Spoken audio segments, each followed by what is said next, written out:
In the Gilded Age of corsets and impossible beauty standards, where fainting couches were as common as mirrors, a disturbing solution slithered into vogue. Advertised as effortless and elegant, the tapeworm diet promised weight loss without sacrifice. Women were sold pills containing live tapeworm larvae, parasites that would grow inside them, consuming calories from within. No exercise, no restraint, just a silent guest feeding off their bodies. The ads were charming, the results dramatic, and the risks ignored. But how did society come to embrace such a grotesque cure for vanity? And what does this forgotten fad reveal about the lengths people will go to chase an ideal, no matter the cost? To understand why the tapeworm diet ever found an audience, one must first step into the salons, theaters, and drawing rooms of the 19th century, where slenderness was elevated from preference to obsession. This was an age when beauty was more than personal ornament. It was a form of currency, a woman's chief means of negotiating her place in society. The Industrial Revolution had transformed economies, cities swelled with new wealth, and consumer culture began to flourish. But with prosperity came new anxieties, and among them was the dread of the body's excess. The fashionable figure of the early 1800s was a shifting ideal. In the Regency period, the empire waist gown celebrated a relatively natural silhouette, with flowing fabric that skimmed rather than clung. But as the century progressed, especially into the Victorian era, the pendulum swung toward ever narrower waists, ever wider skirts, and ever stricter corsetry. By the mid-19th century, the hourglass shape became tyrannical, reinforced by fashion plates, illustrated magazines, and the booming garment industry. Waistlines of 18 inches were not unheard of, achieved through whalebone corsets that compressed organs, weakened muscles, and restricted breathing. Slenderness, however, was not merely about aesthetics. It carried moral and cultural weight.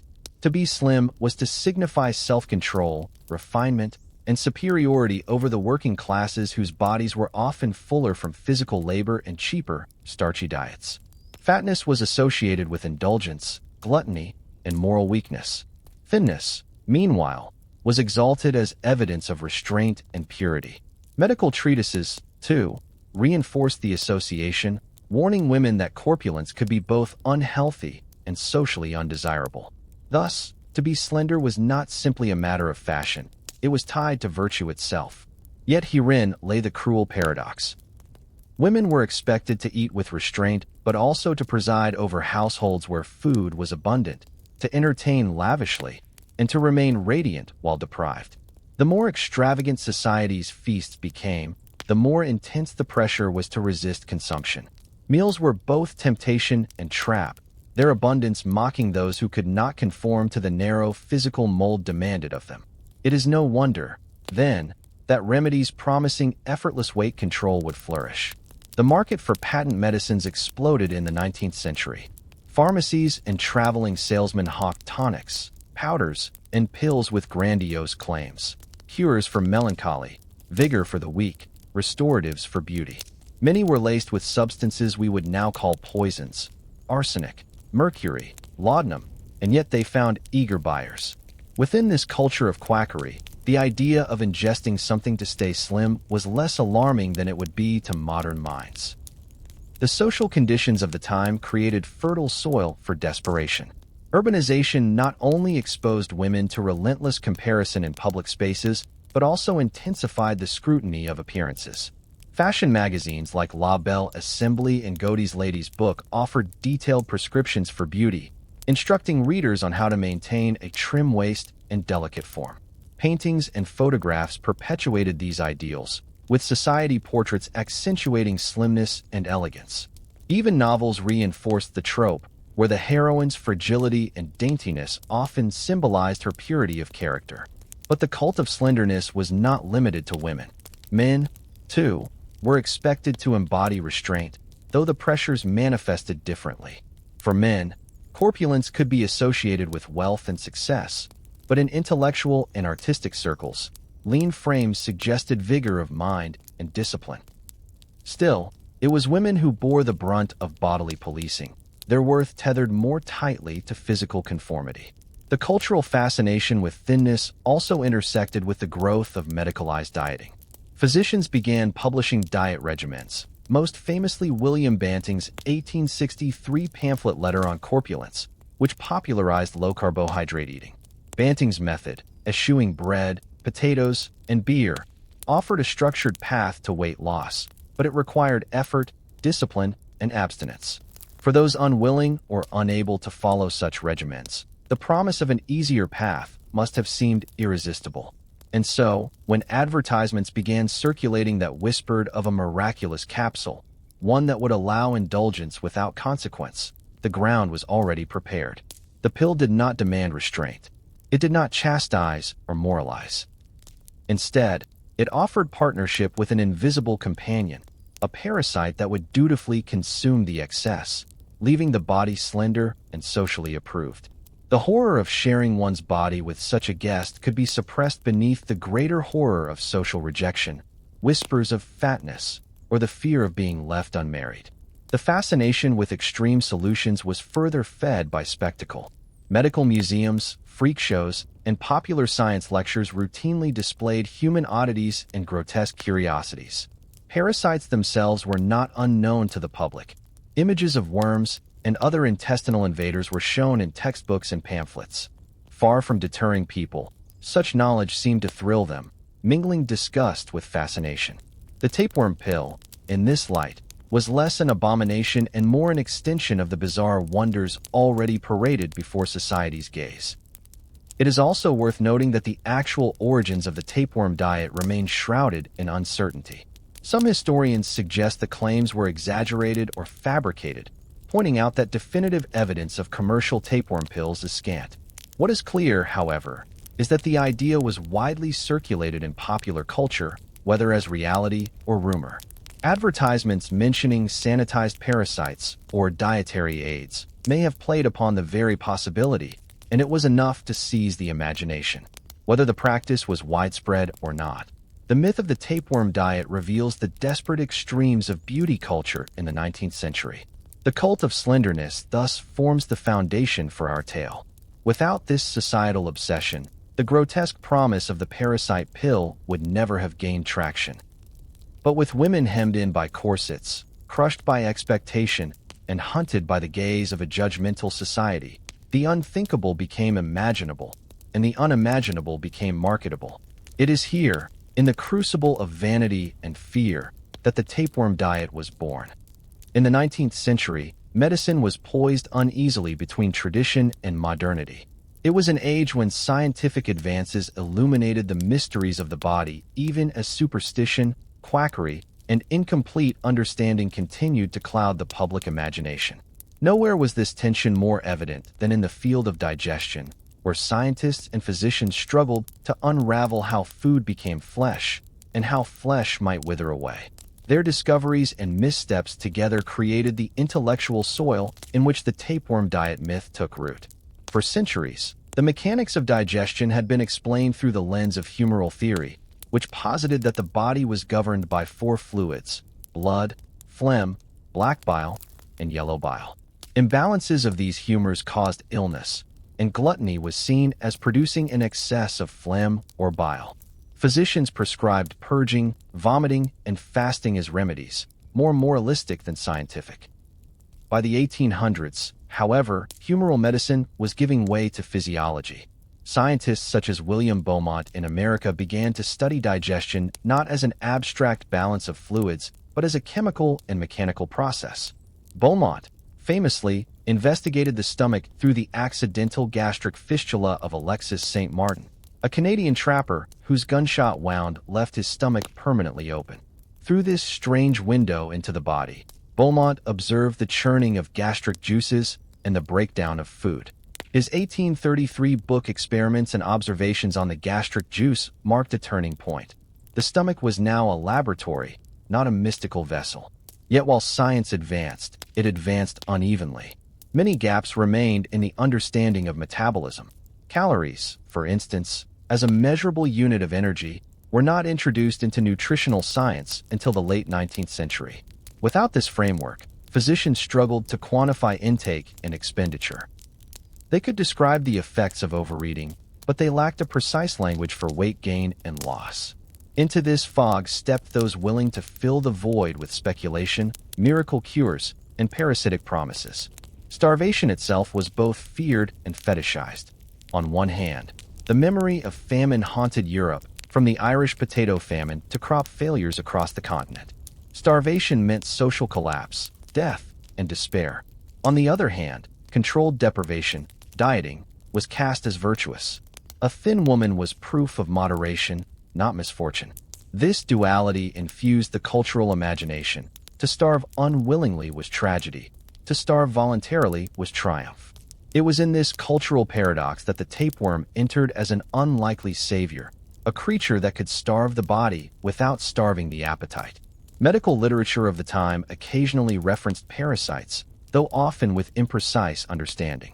Tapeworms, Taenia saginata, from cattle, and Taenia solium, from pigs, were known to infest humans, but their life cycles were poorly understood. Physicians could identify the long, ribbon-like worms in autopsies, but they often could not explain how they had entered the body.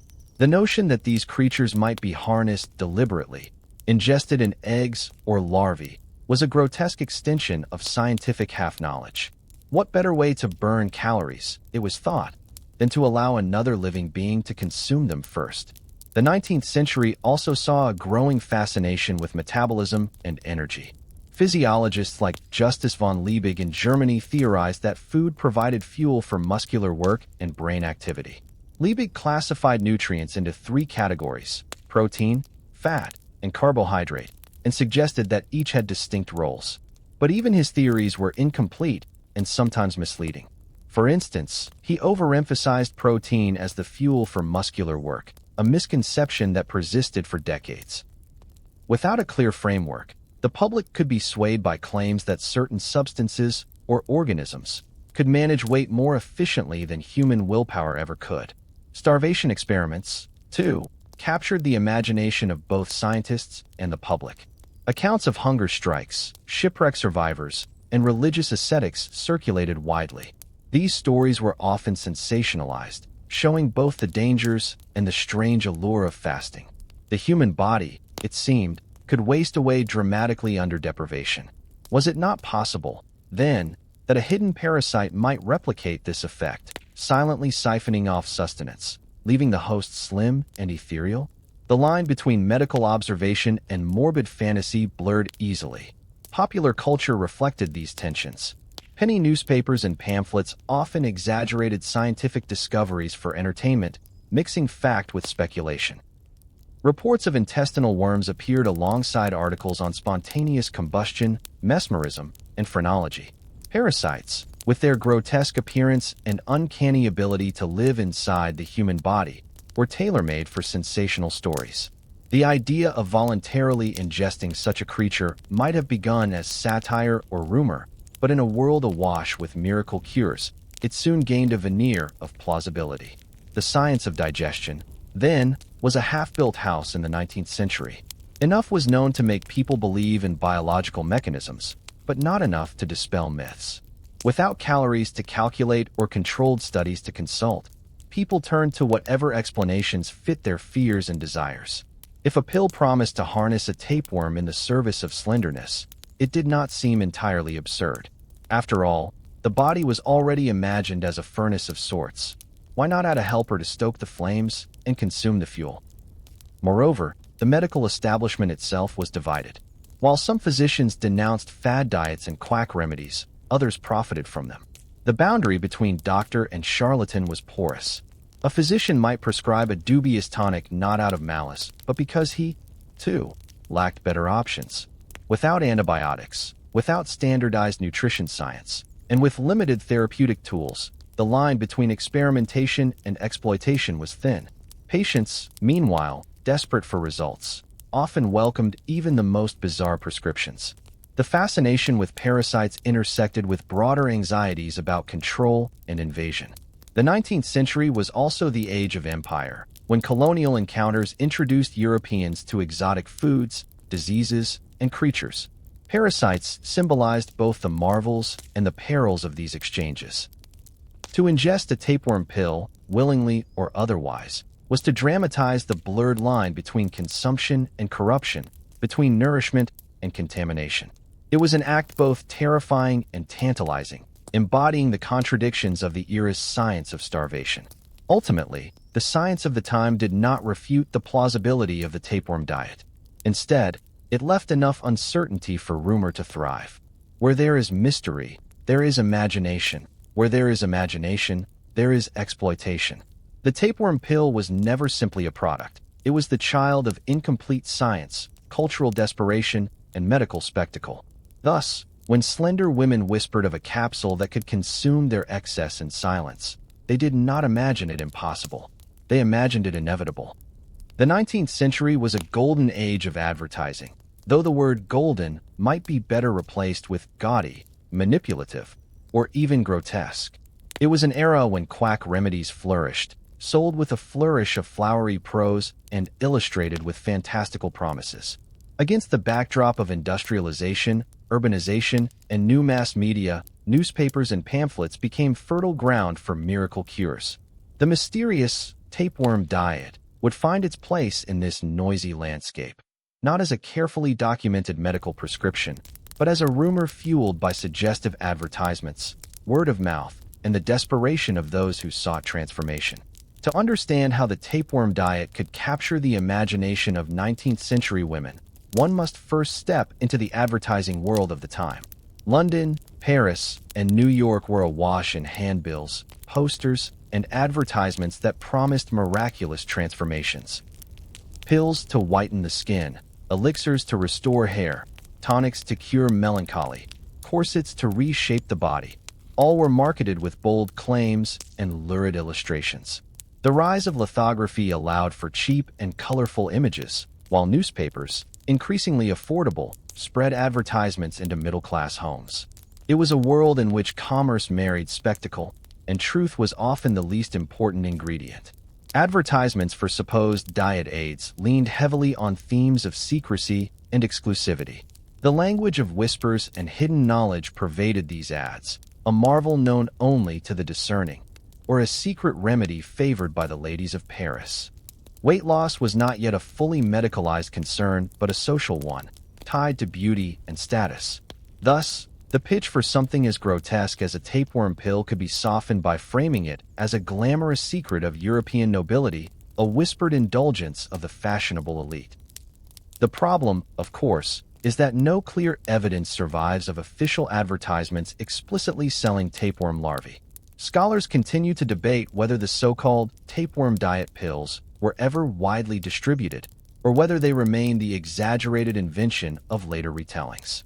What we do know is that 19th century advertising created fertile ground for such a myth.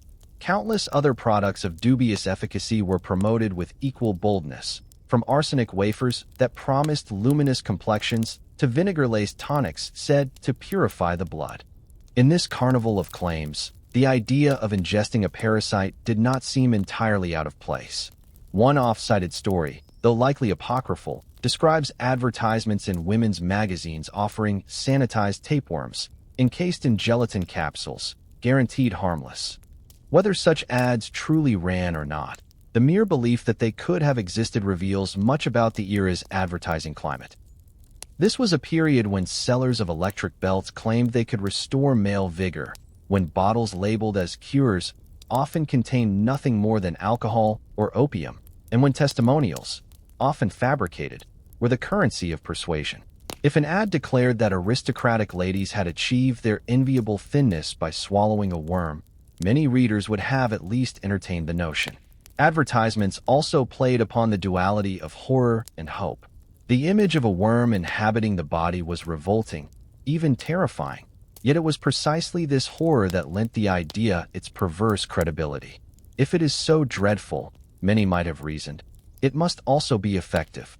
Fear of obesity collided with fear of infestation, and in that collision, advertisers found an uncanny allure. To sell a product that was both grotesque and glamorous required rhetorical acrobatics, but the 19th century marketplace specialized in such performances. Moreover, advertisements often blurred the line between medical endorsement and theatrical spectacle. Traveling medicine shows combined entertainment with salesmanship, featuring lectures, music, and stage testimonials. A charismatic speaker might pull a worm from a jar, describing how such a creature could devour the excesses of the glutton while sparing the virtuous thin figure. Even if no genuine product was sold, the suggestion itself lodged in the imagination, reinforced by printed handbills distributed afterward. The very structure of advertising encouraged exaggeration. In an age without rigorous regulation, advertisers could claim almost anything without fear of reprisal.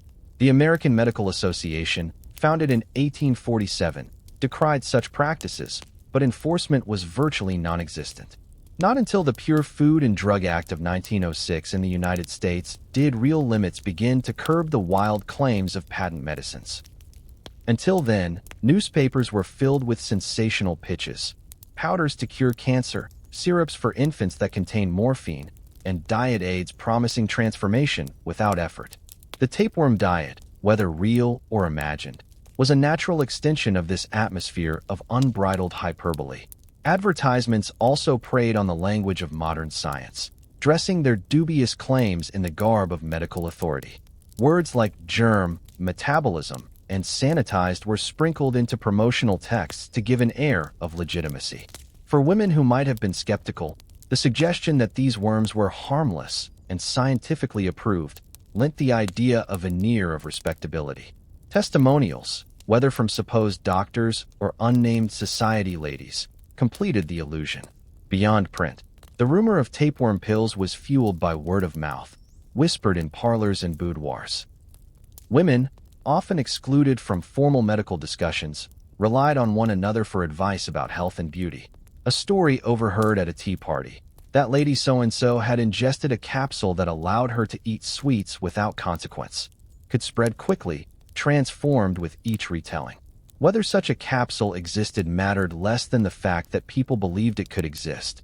Advertising, in this sense, was not confined to ink on paper. It lived in conversation, speculation, and gossip. The ambiguity of these advertisements, were they real, or were they satirical exaggerations later misremembered, continues to puzzle historians. Yet perhaps the historical truth lies less in whether such pills were truly sold, and more in how the public responded to the possibility. For what mattered was not the literal presence of tapeworm eggs in pharmacies, but the symbolic promise that the impossible could be made possible. The consumption of food without consequence, the shedding of flesh without suffering. The tapeworm pill was, above all, an advertisement for a dream, one packaged in equal parts horror and hope. Thus, the culture of advertising in the 19th century laid the foundation for the tapeworm diet's mythology. It was an age that promised transformation through pills, powders, and parasitic fantasies, exploiting both the fears and the desires of a society obsessed with appearance. In every ornate font and melodramatic claim, one can hear the echo of a desperate plea: buy this, swallow this, and you will be changed. Whether or not tapeworm diet pills truly circulated widely, the advertisements, or at least the belief in their possibility, did their work. They sold not just products but illusions, embedding the tapeworm diet into the folklore of medical history. If the advertisements of the 19th century lit the spark of the tapeworm diet, it was the patients who fanned the flame into a myth. For behind every promise lurked a story of someone desperate enough, or perhaps gullible enough, to believe. Whether the pills truly contained tapeworm larvae is a question still debated, but what cannot be denied is that many individuals lived as though they did. They embraced the idea with a peculiar blend of horror and hope, convinced that salvation from corpulence lay in the belly of a worm. One can imagine the woman in her parlor, gazing into the mirror with a mixture of self-loathing and determination. She is dressed in layers of restrictive garments: corset, petticoat, bodice. The corset pinches at her ribs, limiting her breath, but she has been told that only through such suffering can she achieve the silhouette society demands. And yet, the corset is not enough. Fashion journals speak of waists as narrow as 13 inches, an impossible figure without either cruel restriction or unnatural assistance.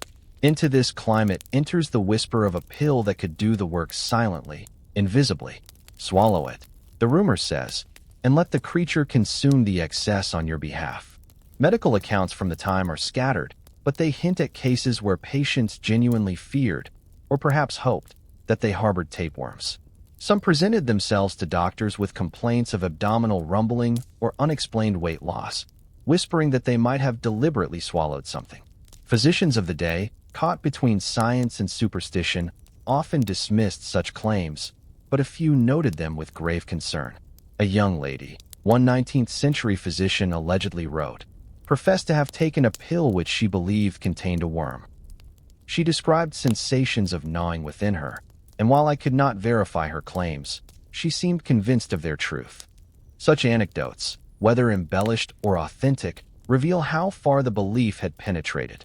For many women, the belief itself was powerful enough to trigger changes in behavior. Placebo and imagination intertwined, leading some to report dramatic weight loss simply because they were convinced a parasite lived inside them. Appetite dwindled when one thought a creature was consuming every bite, and anxieties translated into physical symptoms: nausea, fatigue, even faintness. In this way, the tapeworm diet worked, not through biology, but through psychology. The fear of infestation became its own form of discipline, a dark parallel to the willpower demanded by fasting or corsetry. Letters and memoirs of the period occasionally hint at such obsessions. Though they seldom name tapeworms outright, phrases like the secret cure of Parisian ladies or a most unmentionable device suggest knowledge of something shameful, whispered only among women. Diaries of young women sometimes reveal an almost morbid longing for thinness, an envy of those who wasted away from illness. In a world where tuberculosis lent sufferers a pallid, fragile beauty idealized in poetry and portraiture, the notion of a controlled wasting disease must have seemed paradoxically desirable. A tapeworm, then, could be imagined as a companion disease, dangerous, yes, but socially useful. There were also darker cases in which individuals truly did become infected, not by choice but by accident, and later interpreted their condition through the lens of fashion. Tapeworm infection was not rare in the 19th century, spread by poorly cooked meat and inadequate sanitation. Patients who wasted away might not confess, or even know, the true source of their decline. Yet for those familiar with the whispered remedy, infection could be reimagined as the successful outcome of a daring experiment. What was in truth an affliction became a perverse form of triumph. Consider the imagined tale of Clara, a composite figure drawn from the anxieties of the time. Clara was the daughter of a merchant, her family newly wealthy, eager to enter fashionable society. She was not obese by modern standards, but in the eyes of her peers her figure was too sturdy. When a cousin returned from Paris and hinted at a miraculous secret, a pill said to contain a sanitized worm, Clara was intrigued. She acquired something from an apothecary, though what it truly contained remains uncertain. Convinced she had ingested the creature, Clara began to feel strange gurgles in her stomach. She told no one, fearing scandal, but quietly rejoiced as her waist shrank. Each week her dresses fit more loosely, and she imagined the worm dutifully doing its work. Whether Clara had swallowed anything dangerous is less important than the fact that she lived as if she had. For her, belief was enough to create results, enough to transform her body and, with it, her social prospects. The power of belief, however, also bred paranoia. Reports circulated of women terrified that the worms would grow too large, that they would climb up the throat or devour more than intended. Some supposedly carried small bottles of wine or vinegar, said to kill the creature if it ever became unruly. Others whispered that the worms could be coaxed out by placing milk at the mouth or by heating the body with baths, luring the parasite into view.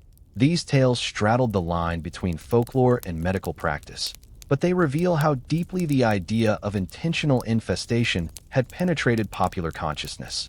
The patients who believed in tapeworm pills also reveal the intersection of class, gender, and medicine. Men occasionally appear in anecdotes, but the obsession was overwhelmingly framed as feminine. Women bore the burden of embodying beauty standards, of presenting fragile perfection, of sculpting themselves into the ideals dictated by art and fashion. In the absence of effective medical support, they turned to rumor, to quack remedies, to whispered secrets. The tapeworm diet became a symbol of both their desperation and their ingenuity, a grim testament to the pressures that shaped their lives. It is important to acknowledge, however, that much of this narrative rests on fragile evidence. Many of the most sensational accounts may be exaggerations or inventions of later decades, retroactively applied to the 19th century. Historians caution against taking every anecdote at face value. Yet, even if the literal practice was rare or even non-existent, the cultural belief was real enough to influence behavior. And in history, belief often matters as much as fact. The patients who believed in the tapeworm diet occupy a strange space in medical history. They are both victims and creators of their own myth. They lived in a world that told them they must be smaller, lighter, and more fragile, and when presented with the possibility of achieving that through a worm, many did not recoil. They leaned closer. The horror was part of the allure. The grotesque became a promise, the parasite a partner. Their bodies became battlegrounds, not just of biology, but of imagination, where hunger, vanity, fear, and hope wrestled in uneasy alliance. The story of these patients is not merely one of gullibility. It is a reflection of the immense pressure exerted by society, the commodification of insecurity, and the power of belief to shape reality. Whether they truly swallowed worms or only believed they had, the women who lived under the shadow of the tapeworm diet illustrate the extremes to which human beings will go in pursuit of acceptance, beauty, and belonging. If the whispers of the tapeworm diet captivated fashionable parlors and clandestine conversations, they also reached the ears of physicians. For the medical profession of the 19th century, caught between tradition and a rapidly expanding scientific frontier, the notion that patients might deliberately ingest parasites presented both a professional challenge and a moral outrage. Doctors were not merely skeptical, they were alarmed. Yet their reactions reveal as much about the evolving state of medicine as they do about the strange relationship between patients and the myth of the slimming worm. The 19th century was a time of profound transformation in medicine. Germ theory, slowly gaining traction after the work of Louis Pasteur and Robert Koch, was beginning to displace older notions of disease rooted in miasma or bodily humors. Microscopes were improving, laboratories were multiplying, and physicians were learning to link microbes with illness. Against this backdrop, the tapeworm stood as a symbol of both scientific discovery and visceral disgust. Doctors were studying parasites with increasing rigor, cataloging their life cycles, and tracing their transmission through food. What had once been a mysterious wasting sickness was now understood as infection caused by specific species such as Taenia saginata from beef or Taenia solium from pork. To physicians trained in this new scientific approach, the idea of purposefully ingesting such a creature was almost unthinkable.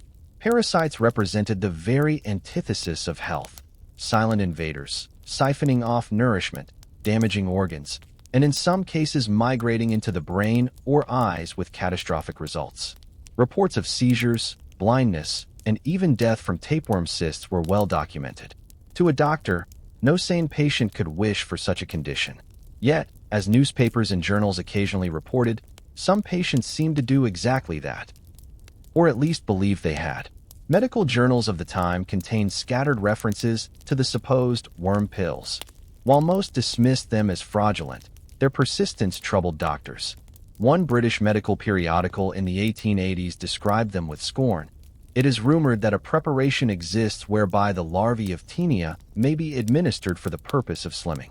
Whether such preparations truly contain the parasite or merely some inert substance matters little. The very suggestion is revolting and the credulity of the public lamentable. Another French physician wrote that the tapeworm cure was little more than a Parisian legend, but he nonetheless warned colleagues to be alert for patients who might believe themselves infected. There were also reports of physicians encountering women who presented themselves with great seriousness, convinced they had taken the parasite intentionally. Some begged for remedies when the imagined worm became too frightening. Others refused treatment, insisting that the worm must not be disturbed until it had completed its work. For doctors, such cases blurred the boundary between medicine and psychology, between actual infection and hysteria. Was this a matter of physiology or of imagination? The line was not always easy to draw. A recurring theme in the medical community's reaction was moral judgment. Many physicians of the era, steeped in Victorian ideals of propriety, regarded the pursuit of beauty at the expense of health as frivolous or even sinful. To deliberately endanger one's life for vanity seemed to them a betrayal of rationality and duty. Some medical commentaries chastised women as foolish or misguided, portraying them as victims of fashion's tyranny. Others were harsher, ridiculing the gullibility of those who would trust such a grotesque method. The very absurdity of the tapeworm diet became, for doctors, a cautionary tale about the dangers of quackery and the need for scientific authority. Yet the profession was not united. A few voices suggested that the reports deserved investigation rather than dismissal. If patients truly believed they were ingesting parasites, then their fears and behaviors might produce real physiological effects, weight loss, nausea, fainting, that warranted medical attention. Others speculated that unscrupulous vendors might indeed be supplying capsules containing parasite eggs, and that some genuine infections could have resulted. Though evidence remained scant, the possibility added urgency to the debate. This tension between skepticism and caution reveals the broader struggle within medicine at the time. Physicians were working to assert their authority in a world crowded with competing voices: apothecaries, folk healers, quacks, and popular newspapers. To admit that fashionable women might trust parasites over doctors was an insult to their professional pride. To acknowledge even the rumor was to risk giving it legitimacy. And yet silence could allow the myth to flourish unchecked.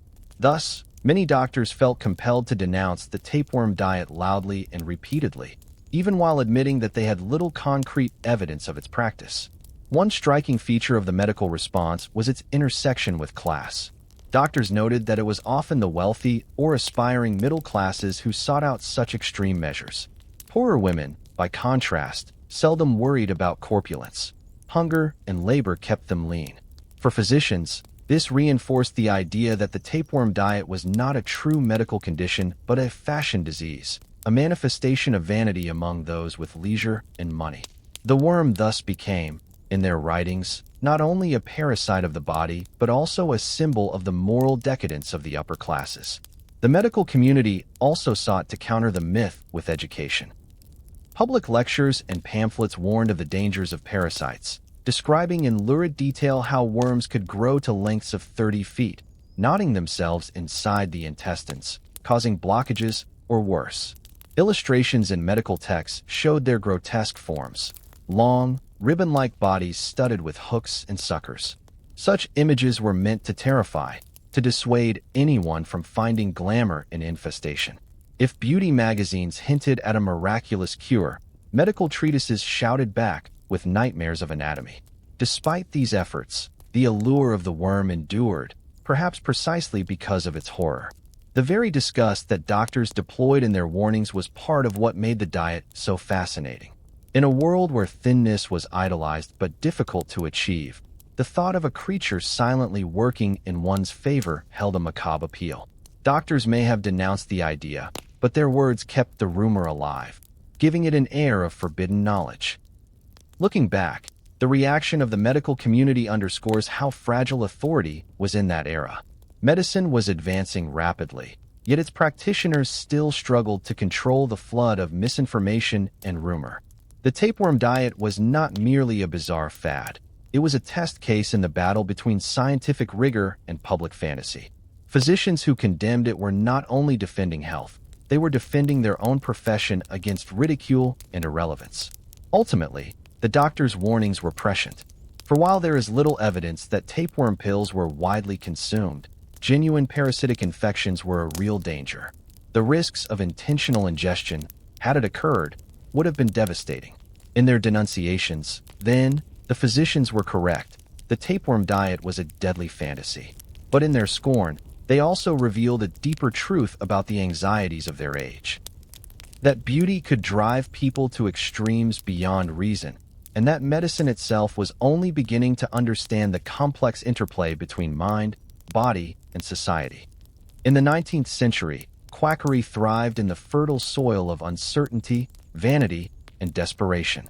It was an era when patent medicines, concoctions of dubious origin and questionable efficacy, were sold openly in newspapers, pamphlets, and handbills.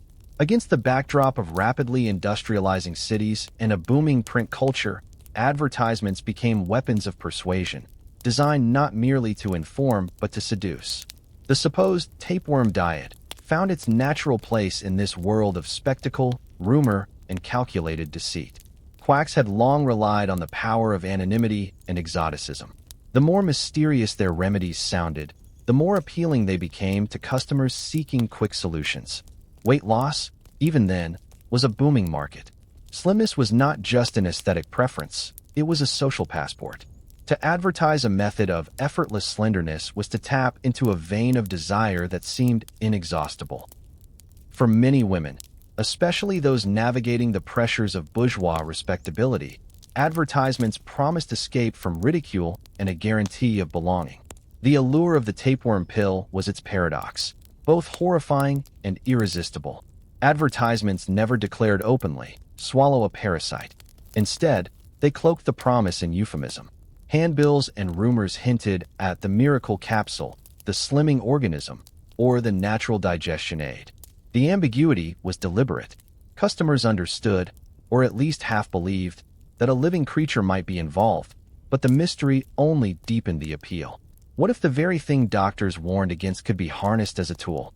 In an age obsessed with both science and spectacle, the grotesque became glamorous. Quack advertising relied heavily on testimonials, whether real or fabricated. Newspaper columns carried the voices of supposed satisfied ladies, often written by the quack himself, extolling miraculous transformations. In only 6 weeks, I have reduced my figure by 2 stone without the slightest inconvenience. Another might claim, I eat as much as I please, yet the pounds vanish as though by enchantment. Such stories were designed to bypass reason, to appeal directly to envy and desire. If one woman could slim down while continuing to feast, why shouldn't others? Equally powerful were the images. Engravings and lithographs depicted idealized female forms, cinched waists, elegant gowns, radiant expressions. These figures stood in stark contrast to the rounder, softer silhouettes that real women saw in their mirrors.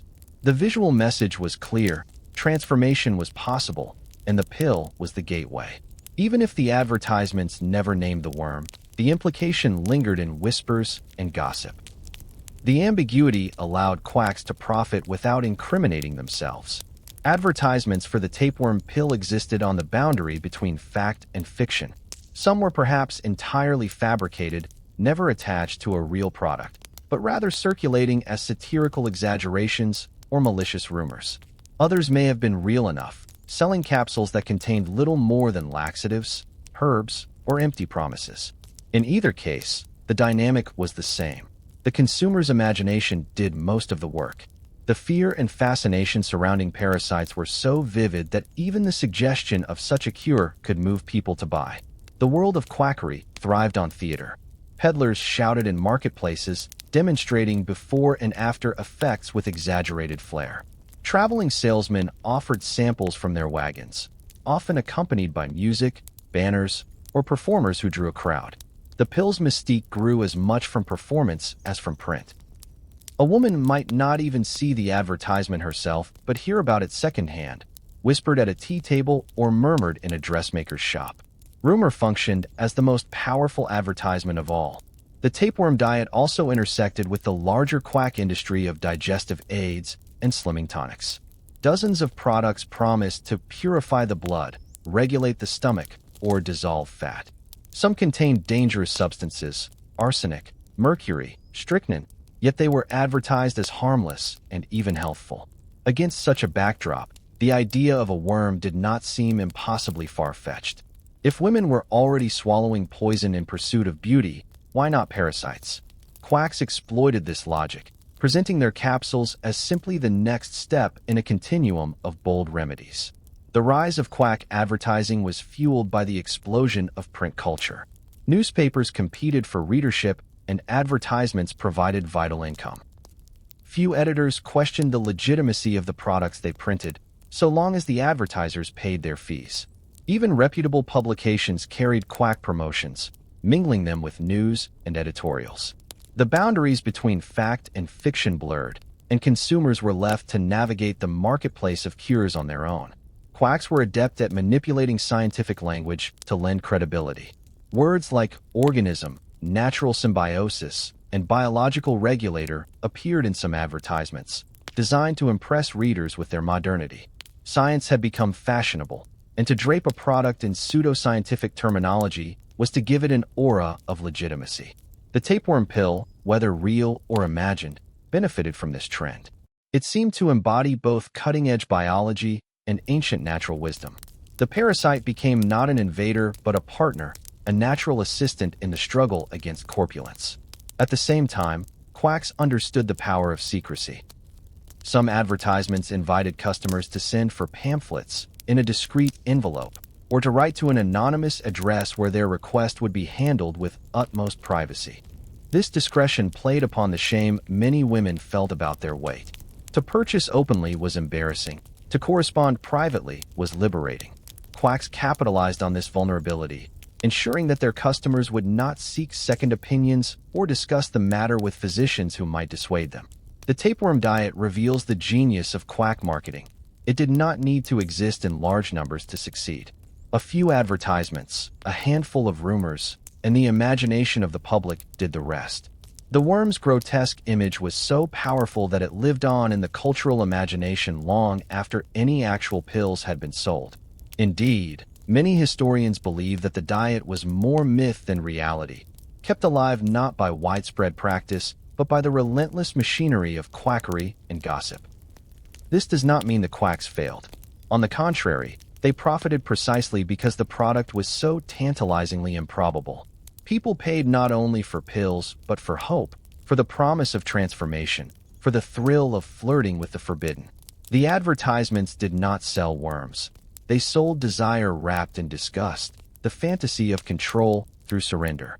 In condemning these practices, medical authorities of the time pointed to quack advertisements as symptoms of a dangerous culture. They argued that unscrupulous vendors preyed on the gullible, exploiting women's insecurities for profit. Yet the doctors' denunciations often failed to halt the sales. The louder the warnings, the more the public believed there must be something to hide, something too shocking to be admitted. Thus, quackery thrived in the very space created by distrust of authority. By the end of the 19th century, as regulatory bodies began to crack down on patent medicines, many quack products disappeared from open markets. But the legend of the tapeworm pill endured, passed on in anecdotes, cartoons, and cautionary tales. It remained a symbol of quackery's audacity and the extraordinary lengths to which desire for beauty could drive both sellers and buyers. The role of advertisements in shaping the tapeworm myth cannot be overstated. They created a world in which fact and fantasy blurred, where women could imagine themselves transformed by swallowing a capsule of horror. The quacks understood human psychology better than their critics cared to admit. Fear and fascination, shame and hope, vanity and desperation, all could be monetized with the right words and images. The tapeworm diet was not simply a cure, it was a performance, a story sold to those eager to believe. To understand the strange allure of the tapeworm diet, one must imagine the lives of the women who found themselves entangled in its promise. They were not ignorant nor reckless by nature, but shaped by forces larger than themselves, society's obsession with beauty, the narrowing ideal of the feminine silhouette, and the isolation that often accompanied their private struggles. In the gilded parlors of the wealthy, in the cramped boarding houses of the middle class, and even in the dim kitchens of working women, the same pressure echoed. The body was a stage upon which respectability, desirability, and worth were judged. The ideal of female slenderness was not universal across the 19th century, nor was it embraced equally in all regions. But in much of urban Europe and America, the slender waist became an obsession. For women navigating marriage markets, social circles, or public appearances, weight was more than an inconvenience. It was a barrier. Fat was equated with indulgence, laziness, and a failure of self-control, while slimness suggested refinement and discipline. In a society where few women could freely pursue higher education or professional independence, the body itself became one of the few currencies of value. Against this backdrop, the notion of an effortless weight loss pill, one that required no denial, no sweat, no sacrifice, was intoxicating. The women who believed were not naive so much as hopeful, trapped in a cultural double bind. They were told to maintain delicate beauty but also to host lavish dinners, to abstain from excess but also to indulge graciously, to be fragile yet radiant. The tapeworm diet seemed to offer reconciliation, to eat without consequence, to please both appetite and society's gaze. Many accounts of women's encounters with the tapeworm diet come to us not through their own words, but through satire, medical warnings, or moral condemnation. Yet between the lines, one glimpses genuine desperation. Consider the story of a young governess in Paris, whispered through contemporary journals. She was said to have purchased capsules from a chemist who promised natural reduction. She confided to a friend that she could not risk losing her position in a household where elegance was demanded, yet her own appetite betrayed her. For her, the risk of disease seemed less terrible than the risk of unemployment. Whether or not her pill contained a worm was beside the point. The act of swallowing it was already an act of surrender to hope. The wealthy, too, were not immune. In London drawing rooms, the diet was sometimes spoken of half-jokingly, a grotesque secret among fashionable ladies. To toy with such an idea was to demonstrate daring, worldliness, and a certain immunity to convention. There are rumors, never verified, of aristocratic women passing around capsules at private gatherings, daring one another to commit to the experiment. Whether these accounts are truth or invention, they reveal how the image of the tapeworm pill became entangled with both fear and fascination, a morbid curiosity dressed in satin. The women who believed often did so in silence. In a world where physicians were overwhelmingly male and often dismissive of women's complaints, many found it easier to trust advertisements, rumors, and other women. Gossip, rather than professional counsel, was the true currency of health knowledge for many households. A woman who confessed to trying the pill might receive a gasp of horror or a conspiratorial nod, but rarely open support. The shame surrounding appetite and weight meant that many endured their anxieties alone, clutching at remedies that promised to erase the evidence of their struggle. In some cases, the belief in tapeworm remedies led to devastating consequences. Doctors recorded patients who presented symptoms of parasites, whether contracted naturally or through supposed pills, and whose conditions were compounded by fear, secrecy, and delayed treatment. Some women reportedly endured abdominal pain, malnutrition, and fainting spells, but were too embarrassed to admit the cause. The irony was bitter. In striving for beauty and health, they often sacrificed both. Yet not all stories are tragic. For many, the pills they purchased likely contained no worms at all, only herbs, oils, or empty capsules. In such cases, the belief itself may have offered a placebo effect. Some women convinced themselves that their appetites had diminished, or that food no longer clung to them, and so ate with less guilt. The psychological relief was real, even if the remedy was fraudulent. In a society where women's bodies were so tightly policed, even the illusion of control was a form of empowerment, however fleeting. The most haunting aspect of the tapeworm diet is how closely it mirrored women's lived realities. To be a woman in the 19th century was to play host. To children, to guests, to the desires of men, to the demands of society. To play host to a parasite was merely a grotesque extension of this role. The body was never entirely one's own. It was a vessel, a display, a battleground. In swallowing the imagined worm, women enacted, consciously or not, the reality that their bodies were sites of occupation, shaped by forces outside their control. Critics at the time derided the women who believed as vain, foolish, or reckless. Yet such judgment overlooks the cruelty of the pressures they endured. These women did not invent the obsession with slenderness. They inherited it, internalized it, and sought to survive within it. Their choices, however strange to modern eyes, were responses to a culture that equated worth with waistline, that praised fragility while demanding endurance. The tapeworm diet, then, is less a story about gullible women than about the structures that drove them to desperation. To believe was not merely to seek beauty. It was to seek survival in a world that punished imperfection.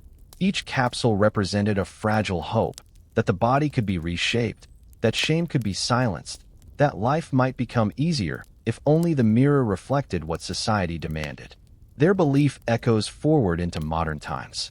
Today, though we recoil at the thought of swallowing a parasite, the same desperation is visible in fad diets, dangerous supplements, and unregulated weight loss schemes. Women, and increasingly men, continue to risk health for beauty, to trust in quick fixes and miracle cures. The tapeworm diet was not an anomaly. It was a chapter in an ongoing story of body politics, of how cultural pressures manifest in personal choices. To tell the story of the women who believed is to restore dignity to their decisions, however misguided. They were not caricatures in a medical farce, but human beings navigating impossible standards. Their lives remind us that behind every strange remedy lies a deeper truth about longing, fear, and the relentless pursuit of belonging. The parasite was never the true horror. The horror was the society that made such a remedy seem worth believing. As whispers of the tapeworm diet spread from rumor to reality, the medical establishment of the 19th century found itself compelled to respond. Physicians, chemists, and public health officials confronted the unsettling notion that women might willingly ingest parasites in the name of beauty. Their reactions ranged from outrage to morbid fascination, from stern condemnation to reluctant acknowledgement that the pressures driving such behavior were real. If the diet was a symptom of societal illness, then medicine was both observer and unwilling participant in its progression. Medical journals of the period bristled with commentary, though not always with uniformity. Some doctors dismissed the diet as mere quackery, a farce too grotesque to believe. In their view, the idea that respectable women would swallow worm eggs belonged more to satirical cartoons than to clinics. Yet these dismissals often betrayed a refusal to listen closely to women's struggles. Others, however, recognized the disturbing trend and began to document cases of patients presenting with symptoms of parasitic infection or with psychological distress from the fear that they had swallowed a living worm. In Paris, physicians of the Salpêtrière Hospital reported on women who arrived with emaciated figures, abdominal pain, and shameful confessions about so-called regimes of Louvre solitaire, the solitary worm. Whether these patients had genuinely ingested larvae or had merely believed they had, the medical consequences were real. Malnutrition, fainting, and digestive disturbances were common.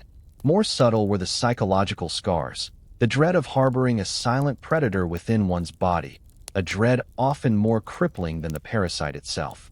British medical literature likewise reflected unease. In The Lancet, the venerable medical journal, occasional notes and editorials warned against pernicious fancies of the fashionable set and condemned chemists who profited from dangerous delusions. Doctors emphasized the difficulty of proving whether pills actually contained tapeworms, yet they warned that even the belief in such practices threatened women's health. Some physicians treated the subject with grim humor, while others expressed moral outrage.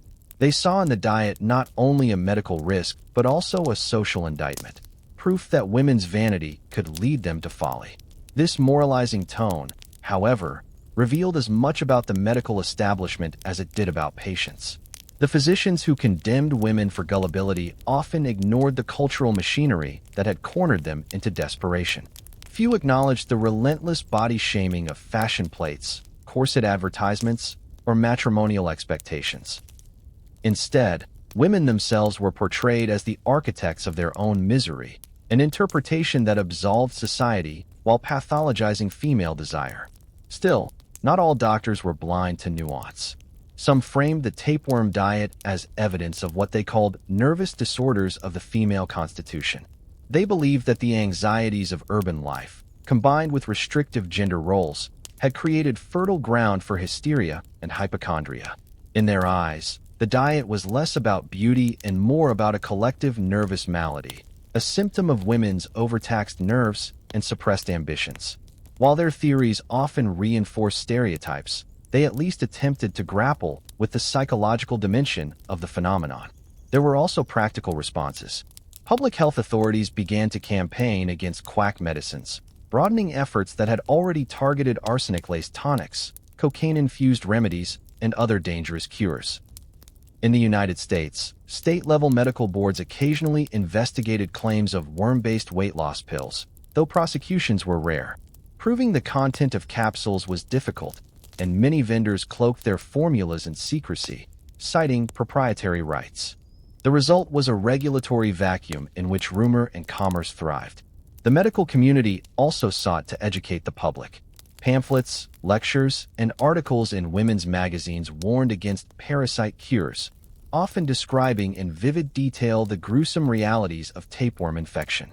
These accounts depicted worms stretching feet in length, coiled in intestines, resisting expulsion. They emphasized the dangers of anemia, seizures, and even death. Such warnings were designed to terrify, and indeed they often did. Yet in their theatricality, they may also have stoked curiosity, reinforcing the tapeworm diet's place in popular imagination. It is striking how often doctors used horror as a teaching tool. By invoking images of writhing worms, they sought to jolt women back to reason, to shame them into abandoning such dangerous notions. But horror rarely cures desperation. For women who felt trapped by their own bodies, fear was already a constant companion. What they needed was empathy, guidance, and alternatives. What they received was ridicule, condemnation, or clinical detachment. This tension mirrored broader struggles in 19th century medicine. The era was one of transition. When germ theory was just gaining traction, antiseptics were transforming surgery, and modern bacteriology was dawning. Yet even as medicine advanced scientifically, it lagged socially.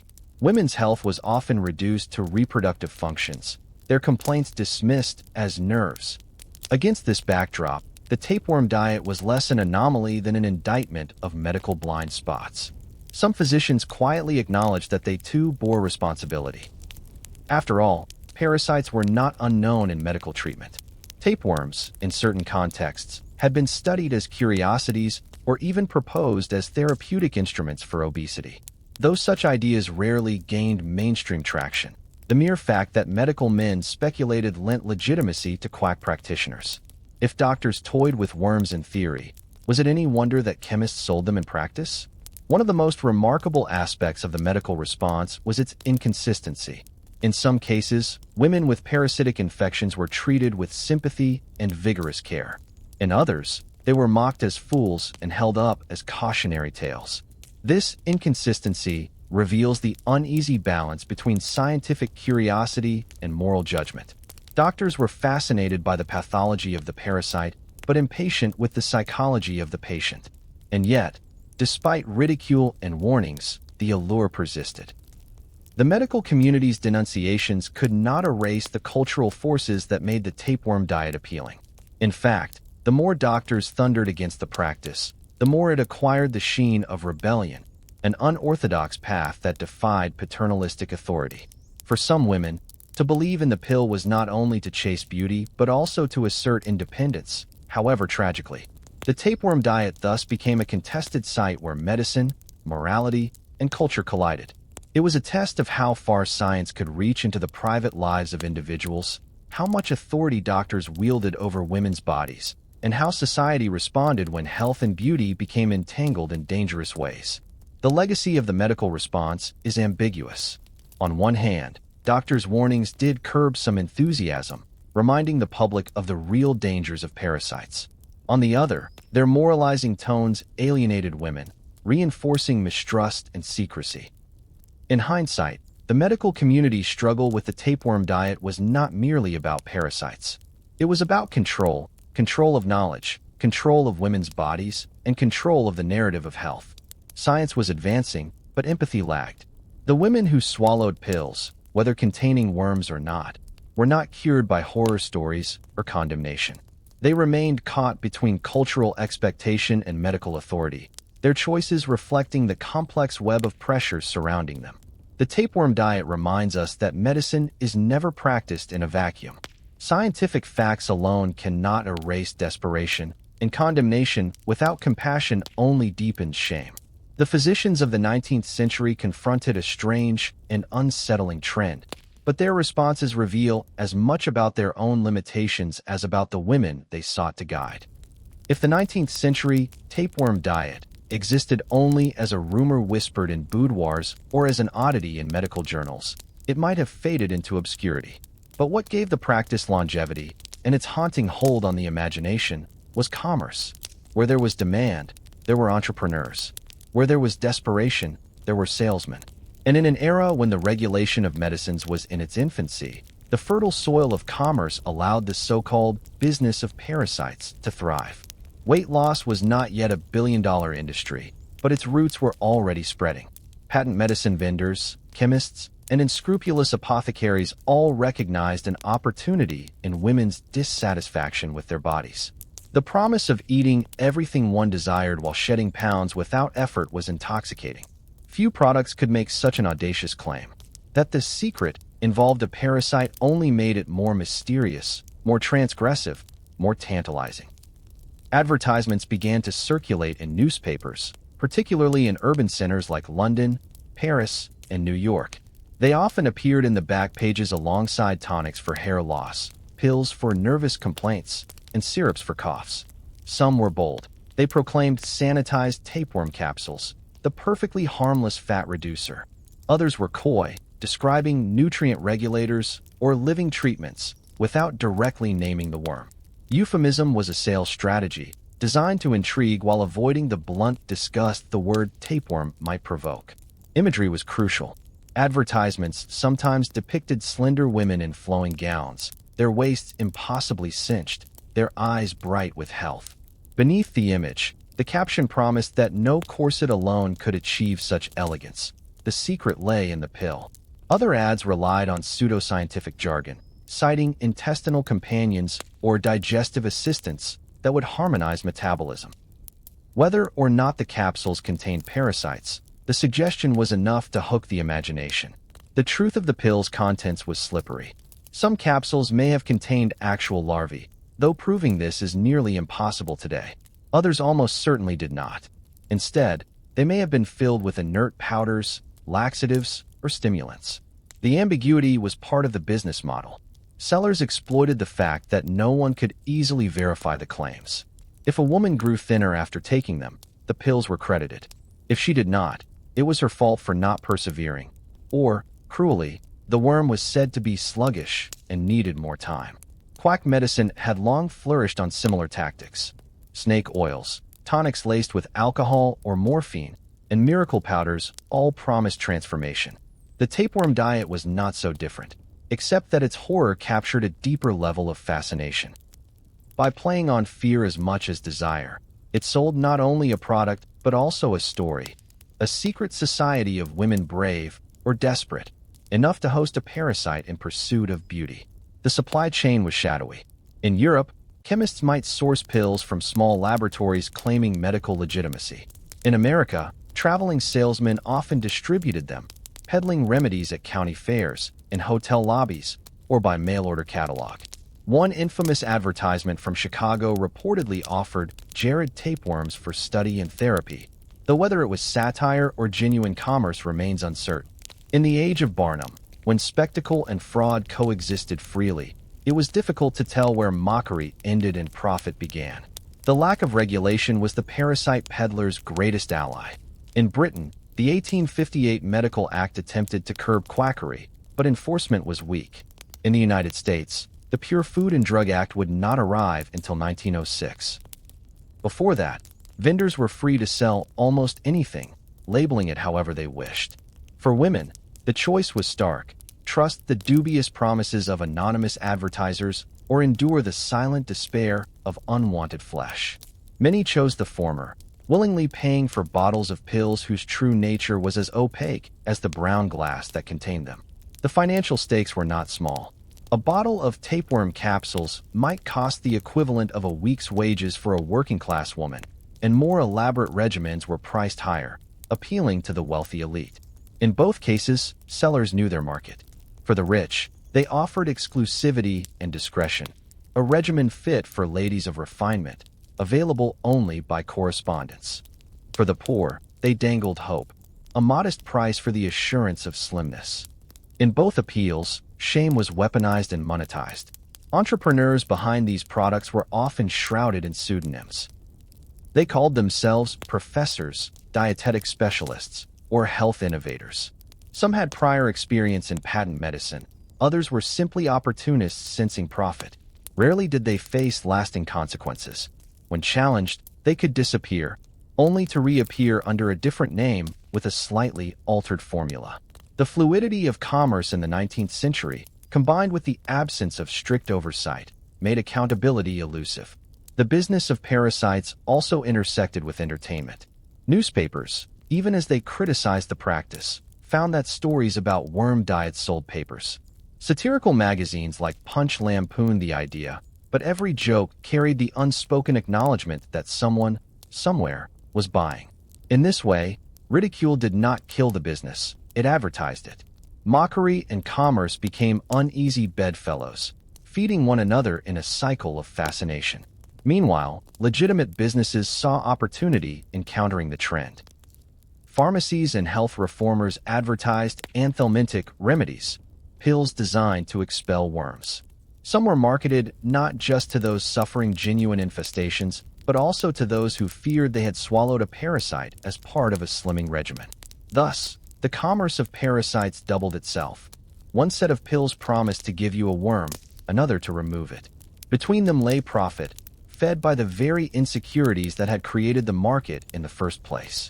It is worth noting that the tapeworm industry was not monolithic. For every seller who peddled capsules with malice, there were others who may have genuinely believed they were providing a service.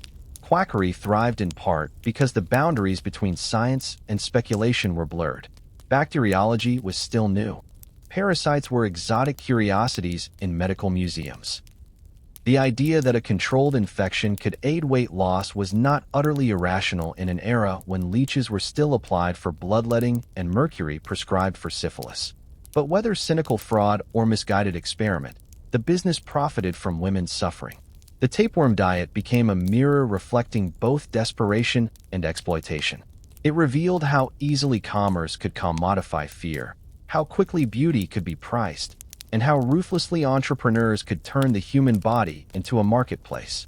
Looking back, it is tempting to dismiss the entire enterprise as absurd. But to do so would be to underestimate the ingenuity of quackery and the vulnerability of those caught in its snare. The tapeworm diet was not only a medical curiosity, it was a commercial success, sustained by shame, secrecy, and spectacle.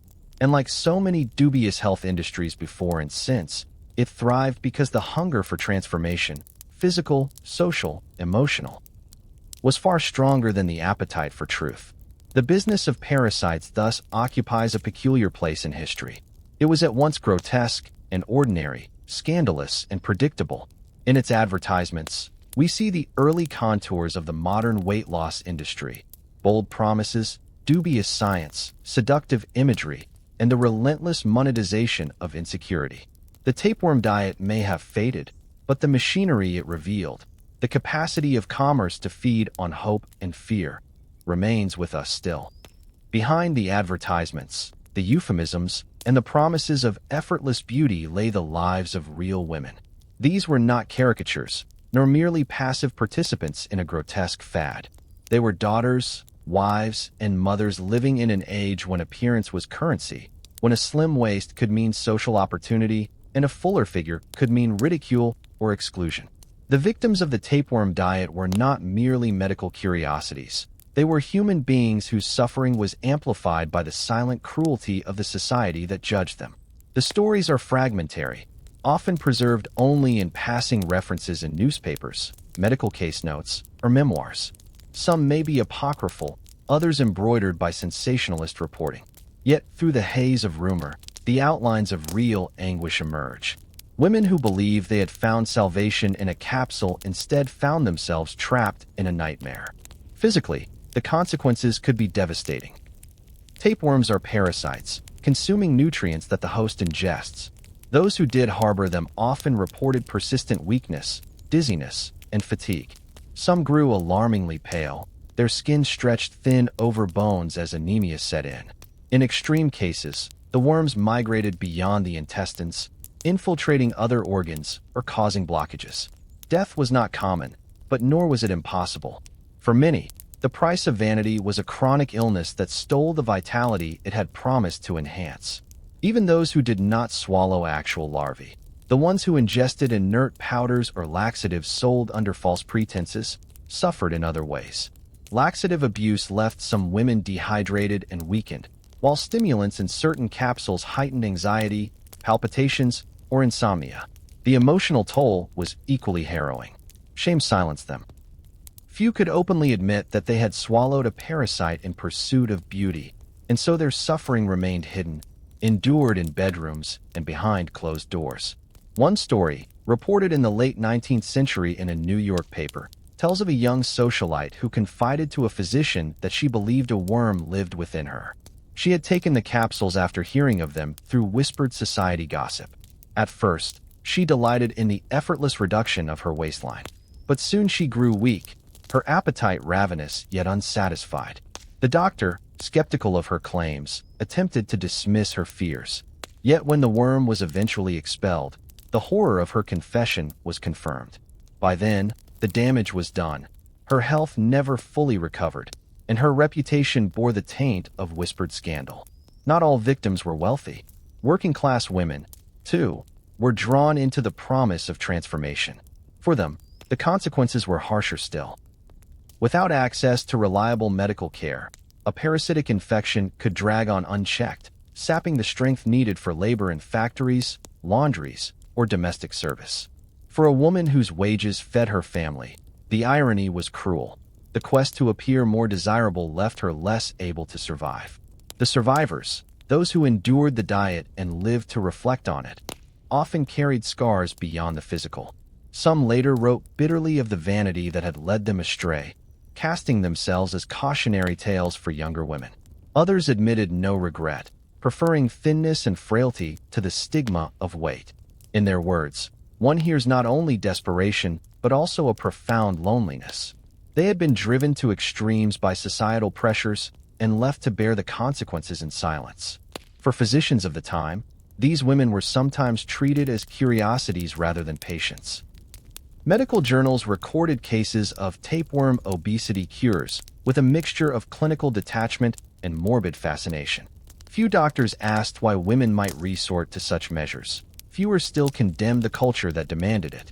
Instead, the victims were pathologized, their suffering treated as evidence of foolishness or hysteria rather than as the predictable result of relentless societal pressure. The emotional dimension of their plight is difficult to overstate. Imagine the internal conflict. A woman takes the capsule, perhaps suppressing her disgust with the thought that she will finally be free from ridicule.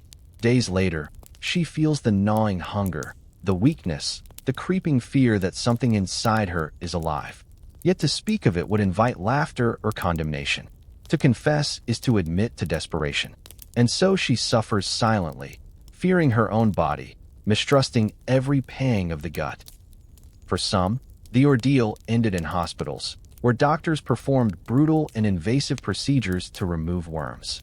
Treatments could involve purgatives, enemas, or experimental drugs with their own toxic effects. Survival was not always assured. For others, the ordeal ended in prayer, with women begging God for deliverance from the parasite they had invited into their flesh. Some turned to folk remedies, herbal concoctions, fasting, or even swallowing substances believed to poison the worm without killing the host.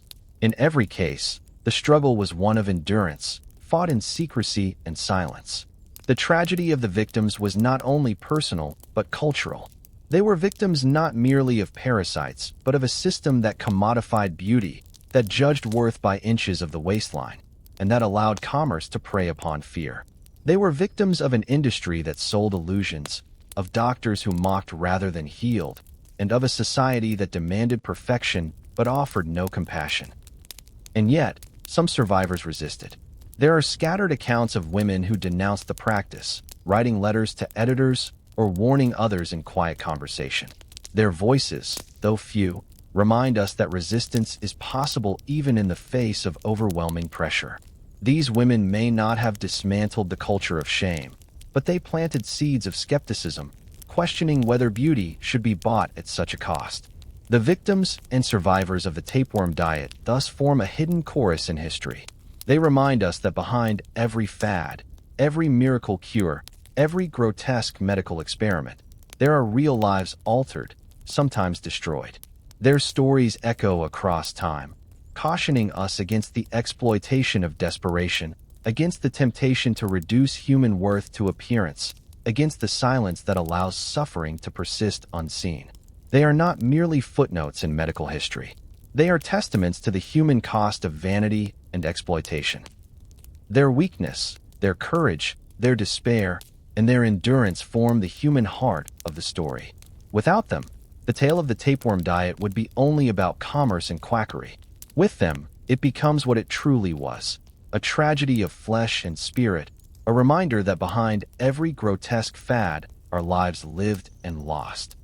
If the tapeworm diet was a grotesque performance, then the media of the 19th century was both its stage and its chorus.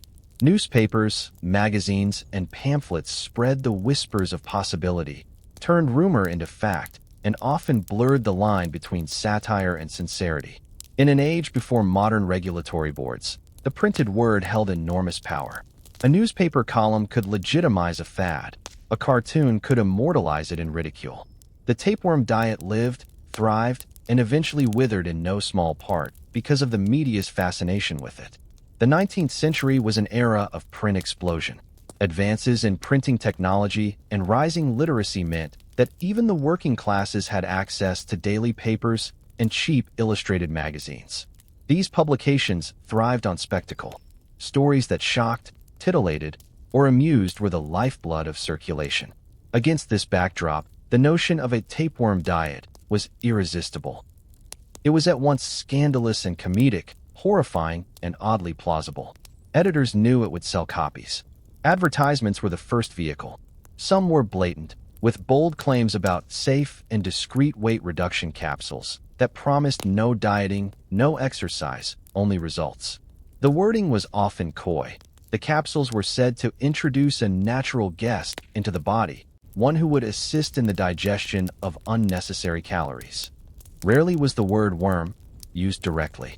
Instead, euphemisms cloaked the horror, playing on curiosity rather than revulsion.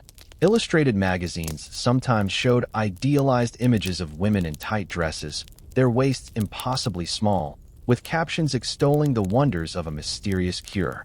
Yet even as advertisements enticed, other corners of the press mocked. Satirical journals like Punch in Britain and similar humor papers across Europe delighted in lampooning the absurdity.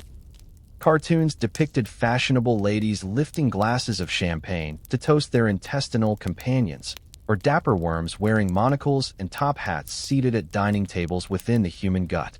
These caricatures exaggerated the grotesque, but also reinforced the idea that the practice was real, thereby spreading the legend further. In mocking it, the media paradoxically legitimized it, ensuring the tapeworm diet remained lodged in the public imagination. Newspapers also amplified fear. Whenever a medical journal reported a case of a woman expelling a worm, the press eagerly transformed it into sensational copy. Headlines screamed of society lady infested, or new horror of the waist. Details were embellished, the victim's shame magnified, their illness turned into spectacle. The women themselves were rarely named. Anonymity was both protection and punishment, but their suffering became fodder for public entertainment.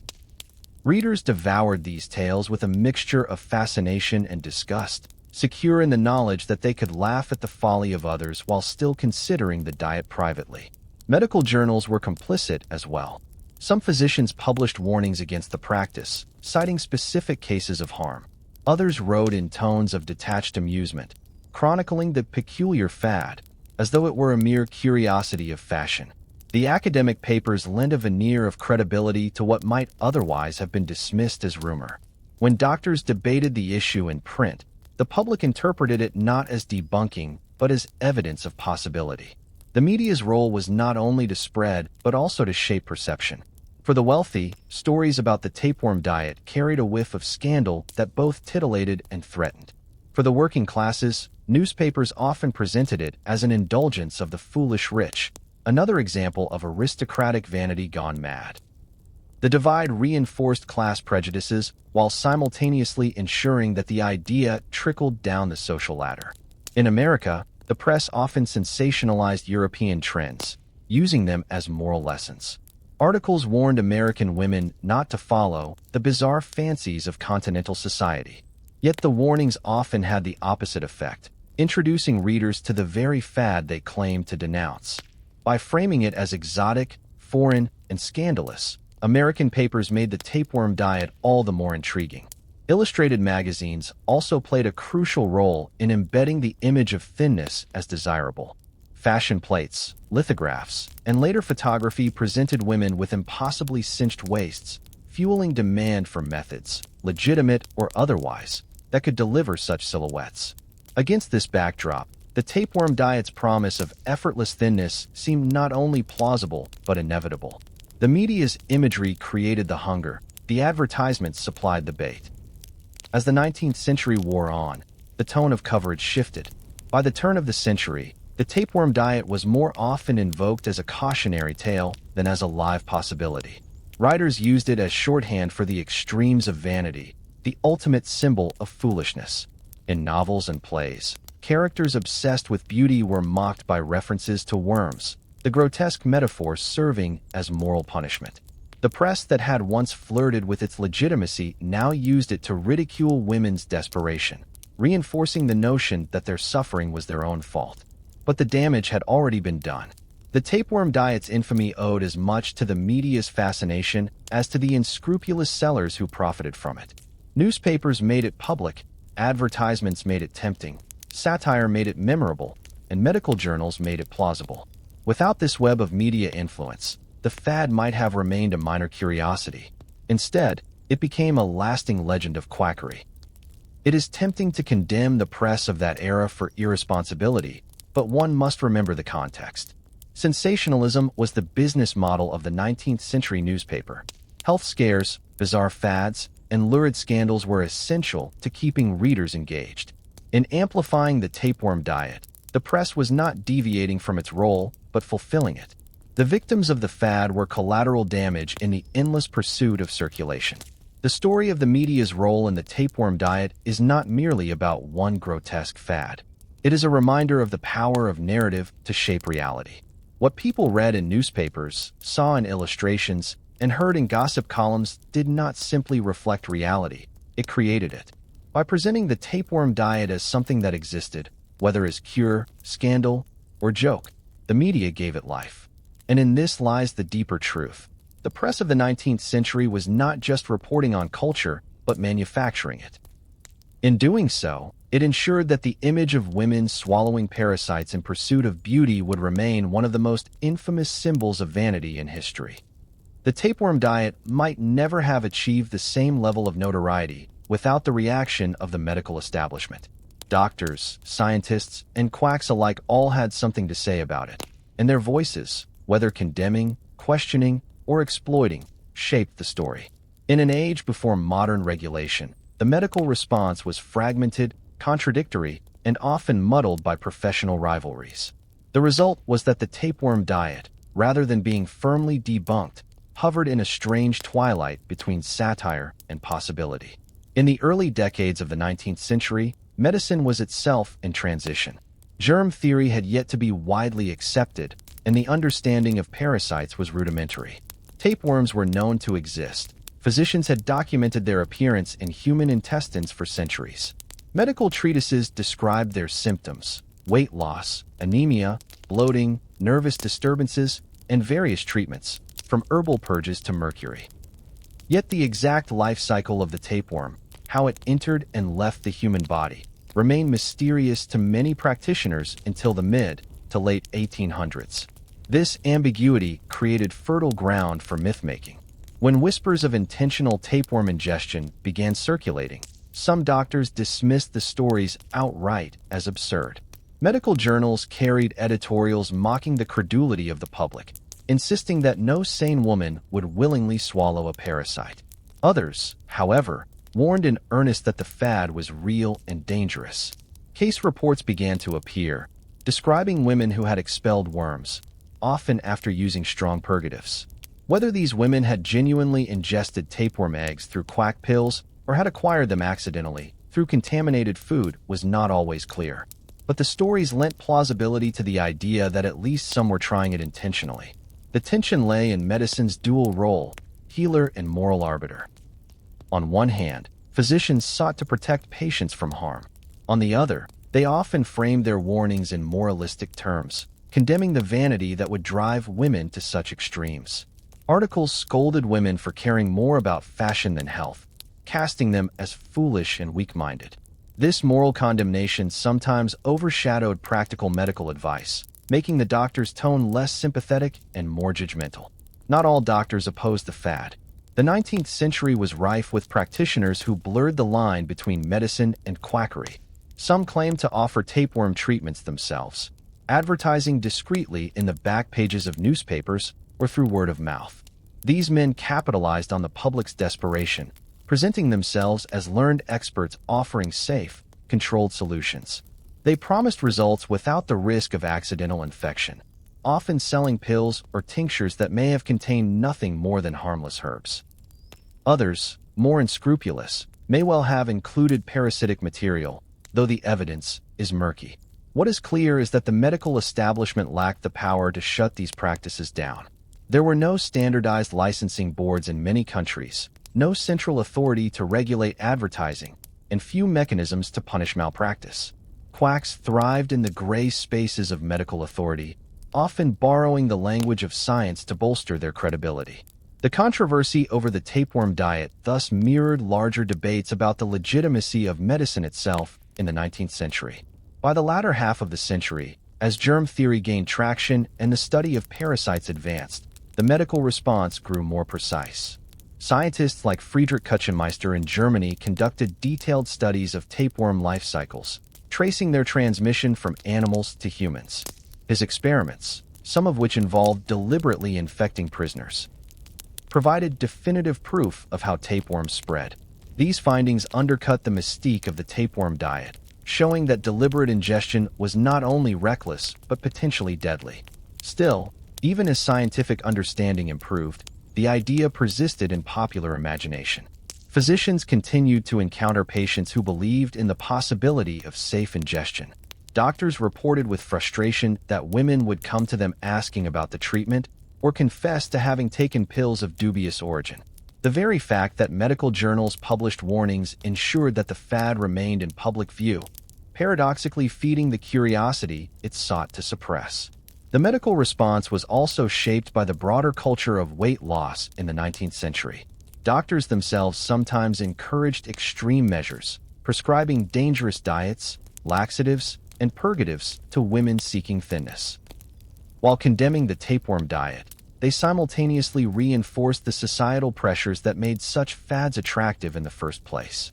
A physician might scold a woman for swallowing parasites in one breath, while recommending a regimen of vinegar tonics or near starvation in the next. The hypocrisy was rarely acknowledged. As the century drew to a close, medical authorities began to adopt a more unified stance. Professional organizations and journals increasingly portrayed the tapeworm diet as a symbol of quackery, grouping it alongside bloodletting, snake oil, and magnetic cures. By the early 20th century, it was invoked less as a genuine practice and more as a cautionary tale. Doctors framed it as an absurd relic of a less enlightened age, even as they continued to confront new waves of pseudoscientific weight loss schemes. Yet the story did not die. In the 1910s and 1920s, whispers of the tapeworm diet resurfaced in advertisements and anecdotes, often framed nostalgically as something ladies once tried. The persistence of the legend demonstrated how deeply it had taken root in the cultural imagination. The medical response, for all its warnings and scolding, had been unable to erase it entirely. The episode revealed the limits of medicine's authority in the 19th century. Without the regulatory frameworks of today, doctors could not prevent quacks from exploiting the public. Their warnings were often drowned out by the louder voices of advertising and gossip, and their moralizing tone sometimes alienated the very women they sought to protect, making medical advice seem less like care and more like judgment. In hindsight, The medical response to the tapeworm diet is a case study in the uneasy relationship between science and culture. It shows how even accurate knowledge can be undermined by social pressures, media amplification, and commercial exploitation.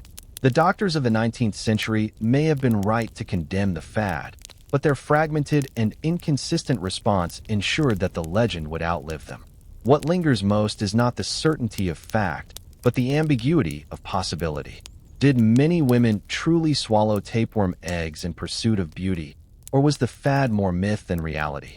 The medical records do not provide a definitive answer, but the very fact that doctors debated the issue in journals, wrote case studies, and warned the public gave the diet a life it might not otherwise have had. In trying to fight the fire, they fanned its flames. In the end, the medical response to the tapeworm diet reflected the struggles of a profession in flux, caught between advancing science, entrenched moralism, and a society obsessed with beauty. The doctors sought to heal, but they also judged. They fought quackery, but they also profited from its shadows.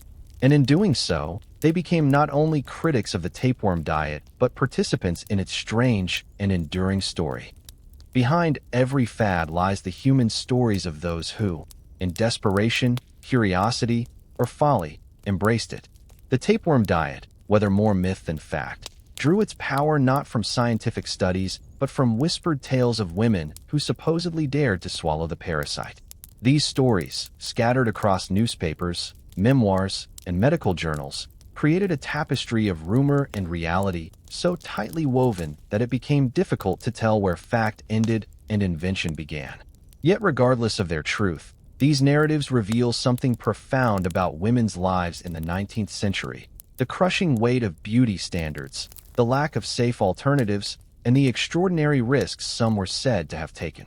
The women who appeared in these tales were rarely ordinary in description. They were socialites, actresses, and heiresses, figures whose appearance was publicly scrutinized and whose bodies were imagined as canvases of cultural aspiration. In one oft-repeated anecdote from the 1870s, an American actress, unnamed in the press, was said to have confessed to using tapeworm pills to maintain her famously slender figure. The story circulated through gossip columns, mingling with descriptions of her stage costumes and dramatic love affairs, until the diet itself became part of her notoriety. Whether or not she had truly swallowed such a pill mattered less than the fact that the public believed she might. Another case, reported in a London medical journal in the 1880s, told of a young woman from a wealthy family who sought treatment for chronic digestive issues. Her physician discovered she was harboring a tapeworm, and when asked how she might have contracted it, she allegedly admitted to ingesting a capsule given by a lady of society that promised weight loss without effort. The physician condemned the practice in the strongest terms, but the details were vague, the names omitted. It may have been an invented story meant to warn other patients, yet it was retold in newspapers as proof that fashionable women were indeed succumbing to the fad. The ambiguity of these accounts is telling. Very few are verifiable. Most are anecdotal, laden with moral overtones. Yet they persisted precisely because they illustrated a cultural truth, that women were under such relentless pressure to appear thin that they might, in theory, attempt even the most grotesque of methods. The women of these stories were both victims and cautionary figures. They embodied the dangers of vanity, as moralists framed it, and the pathos of desperation, as sympathetic voices suggested. Some accounts painted the women as tragic heroines undone by their pursuit of beauty. In one French medical case report, a young seamstress was described as having died from severe anemia and malnutrition after harboring a large tapeworm. Though no evidence was offered that she had sought the parasite intentionally, the story was reframed in popular retellings as an example of a woman who had tried the tapeworm diet and paid the ultimate price. These reframings reveal how the fad was less about the actual act and more about the narrative it generated, the lengths to which women might go, and the costs they might bear. There were also satirical portrayals, particularly in American humor magazines. Cartoonists drew caricatures of society women at banquets, discreetly dropping tapeworm capsules between sips of champagne. In these depictions, the women were not pitiable but ridiculous, symbols of excess, vanity, and foolishness. Such satire was often cruel, reinforcing stereotypes about frivolous women while ignoring the societal pressures that made them targets of these extremes. Yet satire also amplified the idea that women were actually doing it, ensuring the fad stayed in public imagination. Beyond the gossip and ridicule, there are scattered hints that some women may indeed have tried it. Doctors reported finding worms expelled after patients took proprietary slimming pills. Though whether the pills had truly contained parasitic material or simply triggered natural infestations remains uncertain. One American physician, writing in 1895, noted that he had treated several ladies of refinement who admitted to trying such remedies, though he declined to name them. His phrasing, ladies of refinement, was deliberate, meant to shock his readers with the notion that even the most respectable women were vulnerable to the craze. But whether real or imagined, the women who tried it became archetypes, reflecting broader cultural anxieties about femininity, modernity, and control.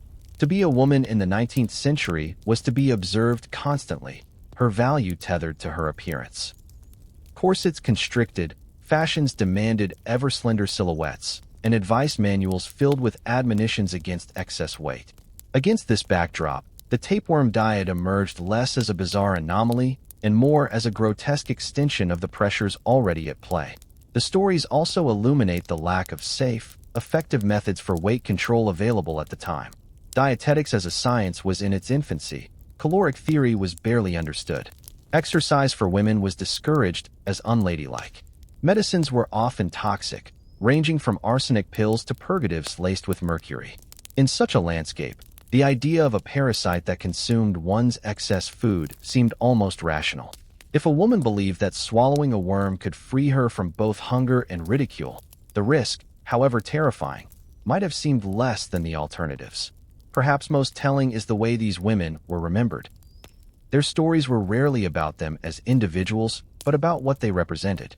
They became symbols in moral debates about vanity, props in medical warnings, punchlines in satire. Their agency was often erased, their decisions framed not as rational responses to impossible pressures, but as evidence of female weakness. Even in the act of condemning the fad, society reinforced the structures that had driven women to such desperation in the first place. And so, whether or not women truly embraced the tapeworm diet in large numbers, the cultural image of those who did became inescapable. They were portrayed as foolish or tragic, desperate or vain. But beneath these portrayals lies a deeper story, one of women navigating a world that judged them ruthlessly and offered them few tools for self-determination. The women who tried it, real or imagined, were not merely curiosities of history. They were reflections of a society that demanded beauty at any cost, and of the hidden, often painful strategies by which women sought to survive those demands. The legacy of their choices, whether factual or fictional, echoes even now. For every woman rumored to have swallowed a tapeworm capsule, there are countless others today who undergo dangerous surgeries, adopt punishing diets, or consume unregulated supplements in pursuit of a socially sanctioned ideal. The costumes and technologies may have changed, but the archetype remains hauntingly familiar. Thus, in the whispered tales of the women who supposedly tried the tapeworm diet, we glimpse not only a bizarre episode of 19th century history, but a timeless narrative of individuals pushed to extremes by the impossible demands of beauty and of societies all too willing to turn their suffering into spectacle. The story of the tapeworm diet was never simply about biology or even medicine. It was about culture, about how societies use symbols to define what is desirable, what is shameful, and what is feared. In the 19th century, the tapeworm diet transcended its medical plausibility to become a metaphor, a moral fable, and a cultural shorthand for excess and vanity. Whether or not many people ever actually swallowed such pills, the imagery was powerful enough to take on a life of its own. The parasite itself was already a symbol steeped in meaning. In medical literature, the tapeworm represented corruption within, an unseen thief that consumed vitality. It was an alien presence, a parasite living off the labor of its host. To invoke it was to conjure fears of weakness, contamination, and decline. When this image was tied to the idea of beauty culture, of women deliberately inviting a parasite into their bodies, it became a potent metaphor for the destructive power of vanity and societal obsession. Moralists seized on the symbolism with zeal. Clergymen, writing in sermons or pamphlets, compared the tapeworm diet to spiritual corruption. Just as the parasite hollowed out its host from within, they argued, vanity hollowed out the soul. One preacher in New England likened the fad to a worm of sin gnawing in secret at the temple of God. Such rhetoric reflected the era's tendency to frame bodily practices in moral terms. What a woman did to her body was not merely a personal choice, but a reflection of her virtue, her faith, her place in society. Satirists, meanwhile, delighted in the grotesque imagery. In humor magazines such as Punch in Britain or Puck in America, cartoons depicted fashionable ladies at tea parties with worms wriggling out of their corsets, or doctors handing out pet tapeworms in elegant pillboxes. These images were exaggerated, grotesque, and mocking, yet they also revealed a deep cultural anxiety. The parasite became a symbol of the absurd lengths to which modern women were believed to go in pursuit of fashion. The joke was less about biology than about social critique. Women, in these portrayals, were ridiculous consumers corrupted by their own vanity. Literature, too, took up the symbol. In Victorian novels, worms often symbolized decay and hidden vice, and while the tapeworm diet was rarely mentioned explicitly, echoes of its symbolism appear in descriptions of women who seemed consumed by their own beauty rituals. In medical Gothic tales, parasitism often stood as a metaphor for the dangers of modernity, the idea that technological or fashionable innovations could literally eat people alive. It was not difficult for the cultural imagination to map these fears onto the notion of a parasite used for weight loss. What is striking is how quickly the image of the tapeworm diet came to stand in for broader anxieties about women, consumption, and modernity. To critics, it symbolized a society so corrupted by vanity that even parasites became commodities. It represented the inversion of natural order. Instead of expelling disease, women were imagined as inviting it in, making sickness itself a tool of beauty. In a culture obsessed with moral boundaries, this inversion was deeply unsettling. The diet also became a metaphor in debates about consumer culture itself. In an era of industrialization, with markets flooded by patent medicines, exotic foods, and fashionable products, critics often described modern consumers as parasites feeding on society, or, conversely, as hosts being parasitized by unscrupulous producers. The tapeworm pill, real or imagined, embodied this tension perfectly. A product that promised health but delivered weakness, a commodity that literally ate its buyer from within. It was a symbol of the dangers of unchecked consumerism, where novelty and desire outweighed reason. For feminists and reformers, the symbolism cut differently. Some early women's rights advocates invoked the fad as evidence of the destructive standards imposed on women. If women were willing to risk their health by swallowing parasites, they argued, it was because society had left them no other path to acceptance or success. In this framing, the tapeworm diet symbolized not female folly, but systemic oppression, the way patriarchal demands for slenderness consumed women's lives. Though such interpretations were rare at the time, they offered a counterpoint to the moralists and satirists, suggesting that the true parasite was not the worm, but the culture itself. Beyond politics, the symbolism seeped into everyday speech. The term tapeworm began appearing in figurative descriptions of vanity, appetite, and greed. A man obsessed with money might be described as devoured by a tapeworm of avarice. A woman consumed by fashion might be said to have a parasite for beauty. These metaphors worked precisely because the cultural image of the tapeworm diet had already taken root, blurring fact and myth into a shared imaginative shorthand. What makes the cultural symbolism of the tapeworm diet enduring is its grotesque vividness. The image of a parasite living in the human body, nurtured for the sake of beauty, is at once shocking and unforgettable. It speaks to deep fears of corruption, loss of control, and the betrayal of natural order. But it also resonates because it dramatizes a truth about society, that the pursuit of ideals, whether of beauty, wealth, or success, can become parasitic, consuming those who chase them. In this way, the tapeworm diet became more than a fad. It became an allegory. Its women were not just individuals, but archetypes, their stories serving as moral lessons, jokes, warnings, or symbols in broader cultural debates. Whether they ever existed in large numbers hardly mattered. What mattered was the power of the image, the way it condensed anxieties about health, gender, consumption, and modernity into a single grotesque symbol. Even today, the symbolism endures. In discussions of extreme dieting, dangerous beauty standards, or exploitative consumer culture, the tapeworm diet is often invoked as a metaphor for the absurd lengths people will go to meet impossible demands. It survives less as a medical history than as a cultural parable, its parasites still gnawing at the imagination. Thus, Chapter 14 reveals not the biology of the tapeworm, but the psychology of a culture that made it into a symbol. The tapeworm diet was never just about weight loss. It was about vanity and morality, satire and fear, consumption and consumerism. In the writhing image of the parasite, the 19th century saw itself reflected, its anxieties, its contradictions, and its willingness to believe that even the grotesque might become fashionable. By the dawn of the 20th century, the tapeworm diet was already shifting from shocking possibility to cautionary tale. Medicine itself was undergoing a revolution, and with it, the tolerance for quack cures and grotesque fads began to fade. Where once the pill containing a parasite could be whispered about in salons or mocked in cartoons, now it was dissected under the sharp light of scientific scrutiny. The decline of the tapeworm diet was not sudden, nor was it entirely linear, but it reflected a broader cultural transformation.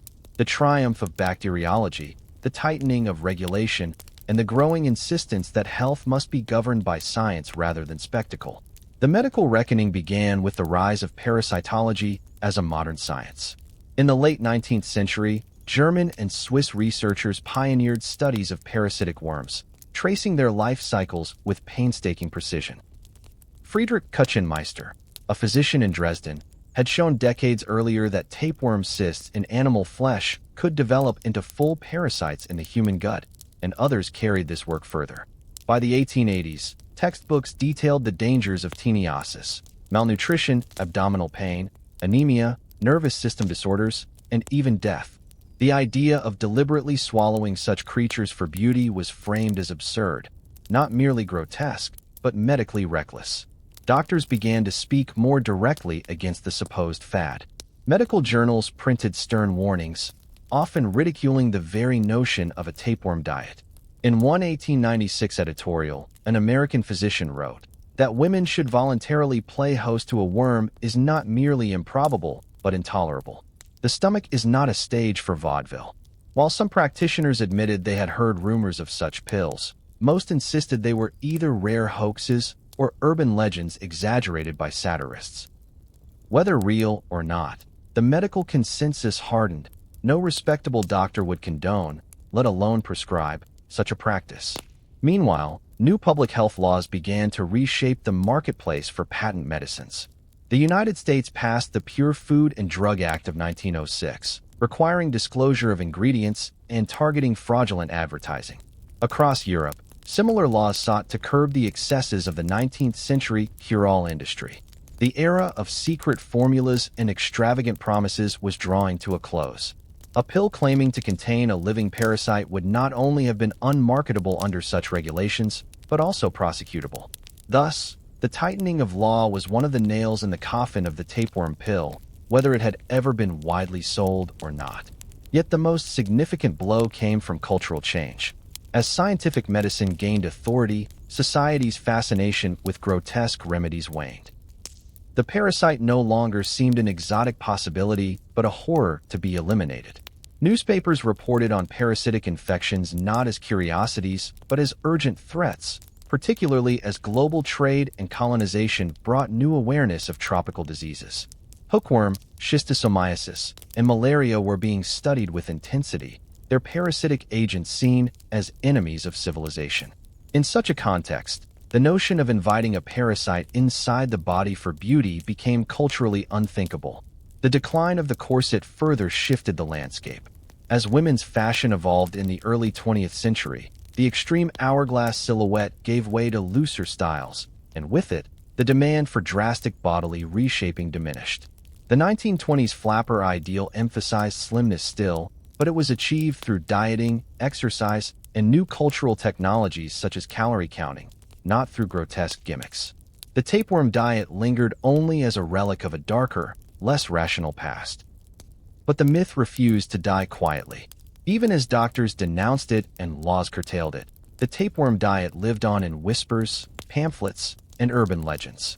By the 1920s and 1930s, it had become a kind of grotesque cultural memory, a story told not as advice, but as warning. In tabloids, one might find lurid exposés of women who allegedly tried the pills and suffered ghastly fates. In pulp novels and sensationalist magazines, it reappeared as a symbol of excess, often framed as the folly of vain socialites. The persistence of the myth shows how powerfully it had embedded itself in cultural imagination. Fact no longer mattered, only the story did.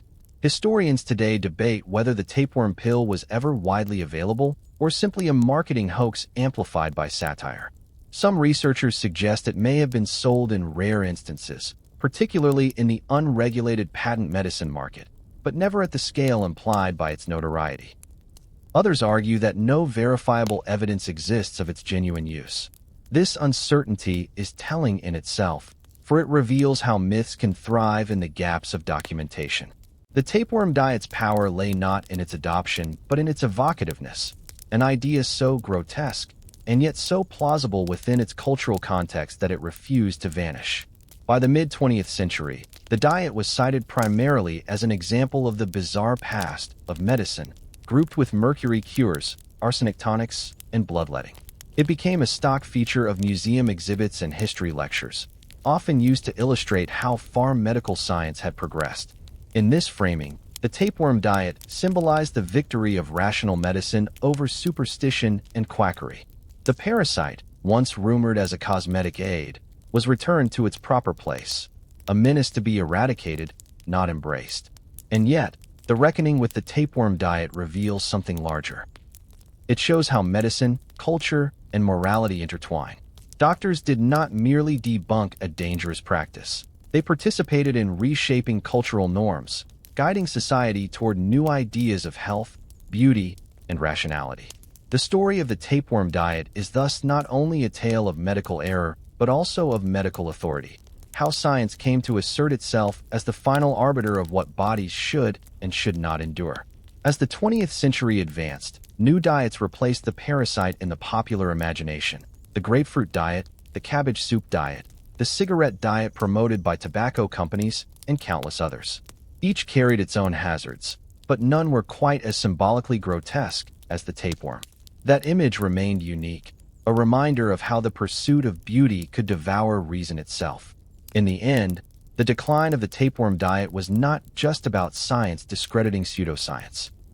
It was about culture shifting, morality reframing, and the grotesque power of a symbol losing its hold.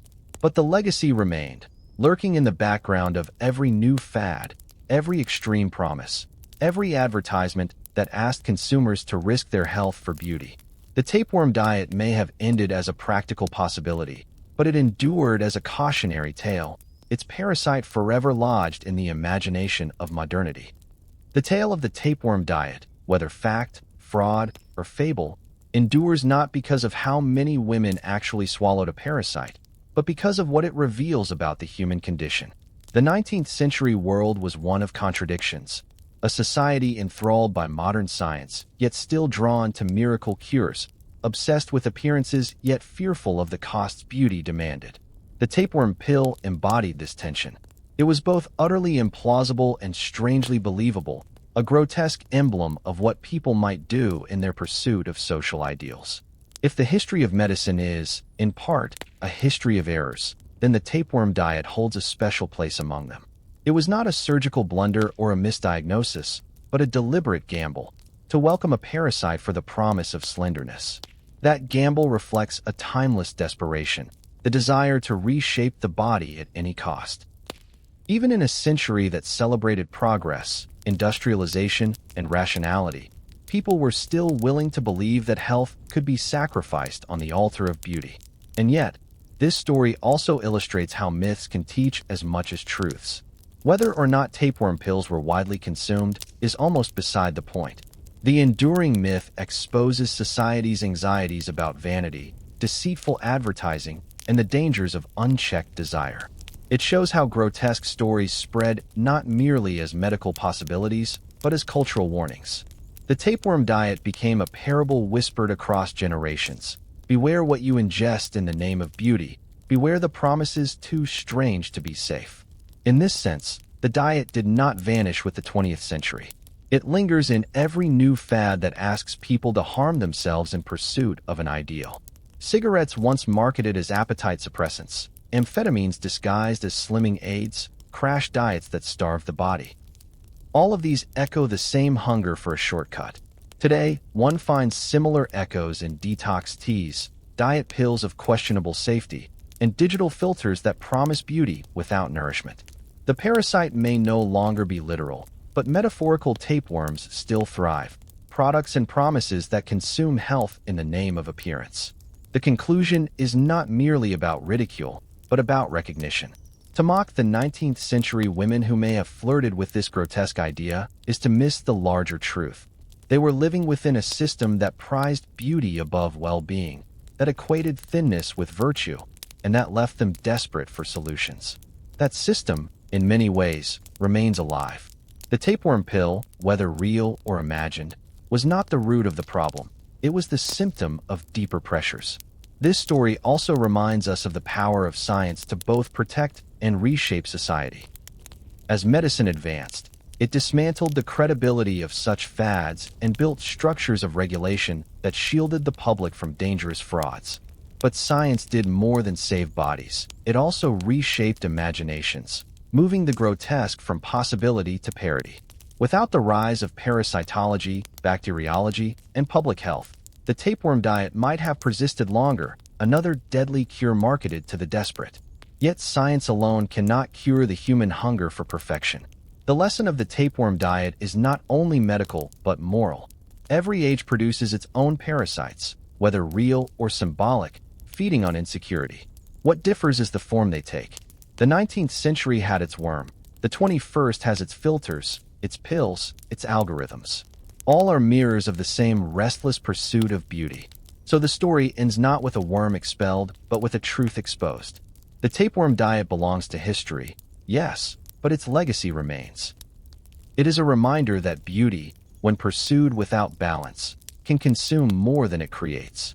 It is a parable about the thin line between desire and danger, between innovation and illusion. And it is a testament to the resilience of myths, how even the most grotesque can endure, not as prescriptions, but as warnings. The tapeworm may no longer dwell in the stomachs of the vain, but it still dwells in memory, a parasite of the imagination. And perhaps that is where it belongs, not inside the body, but inside the cautionary tales we tell, whispering to us across centuries. Be wary of what you invite in, for not everything that promises beauty will leave you whole.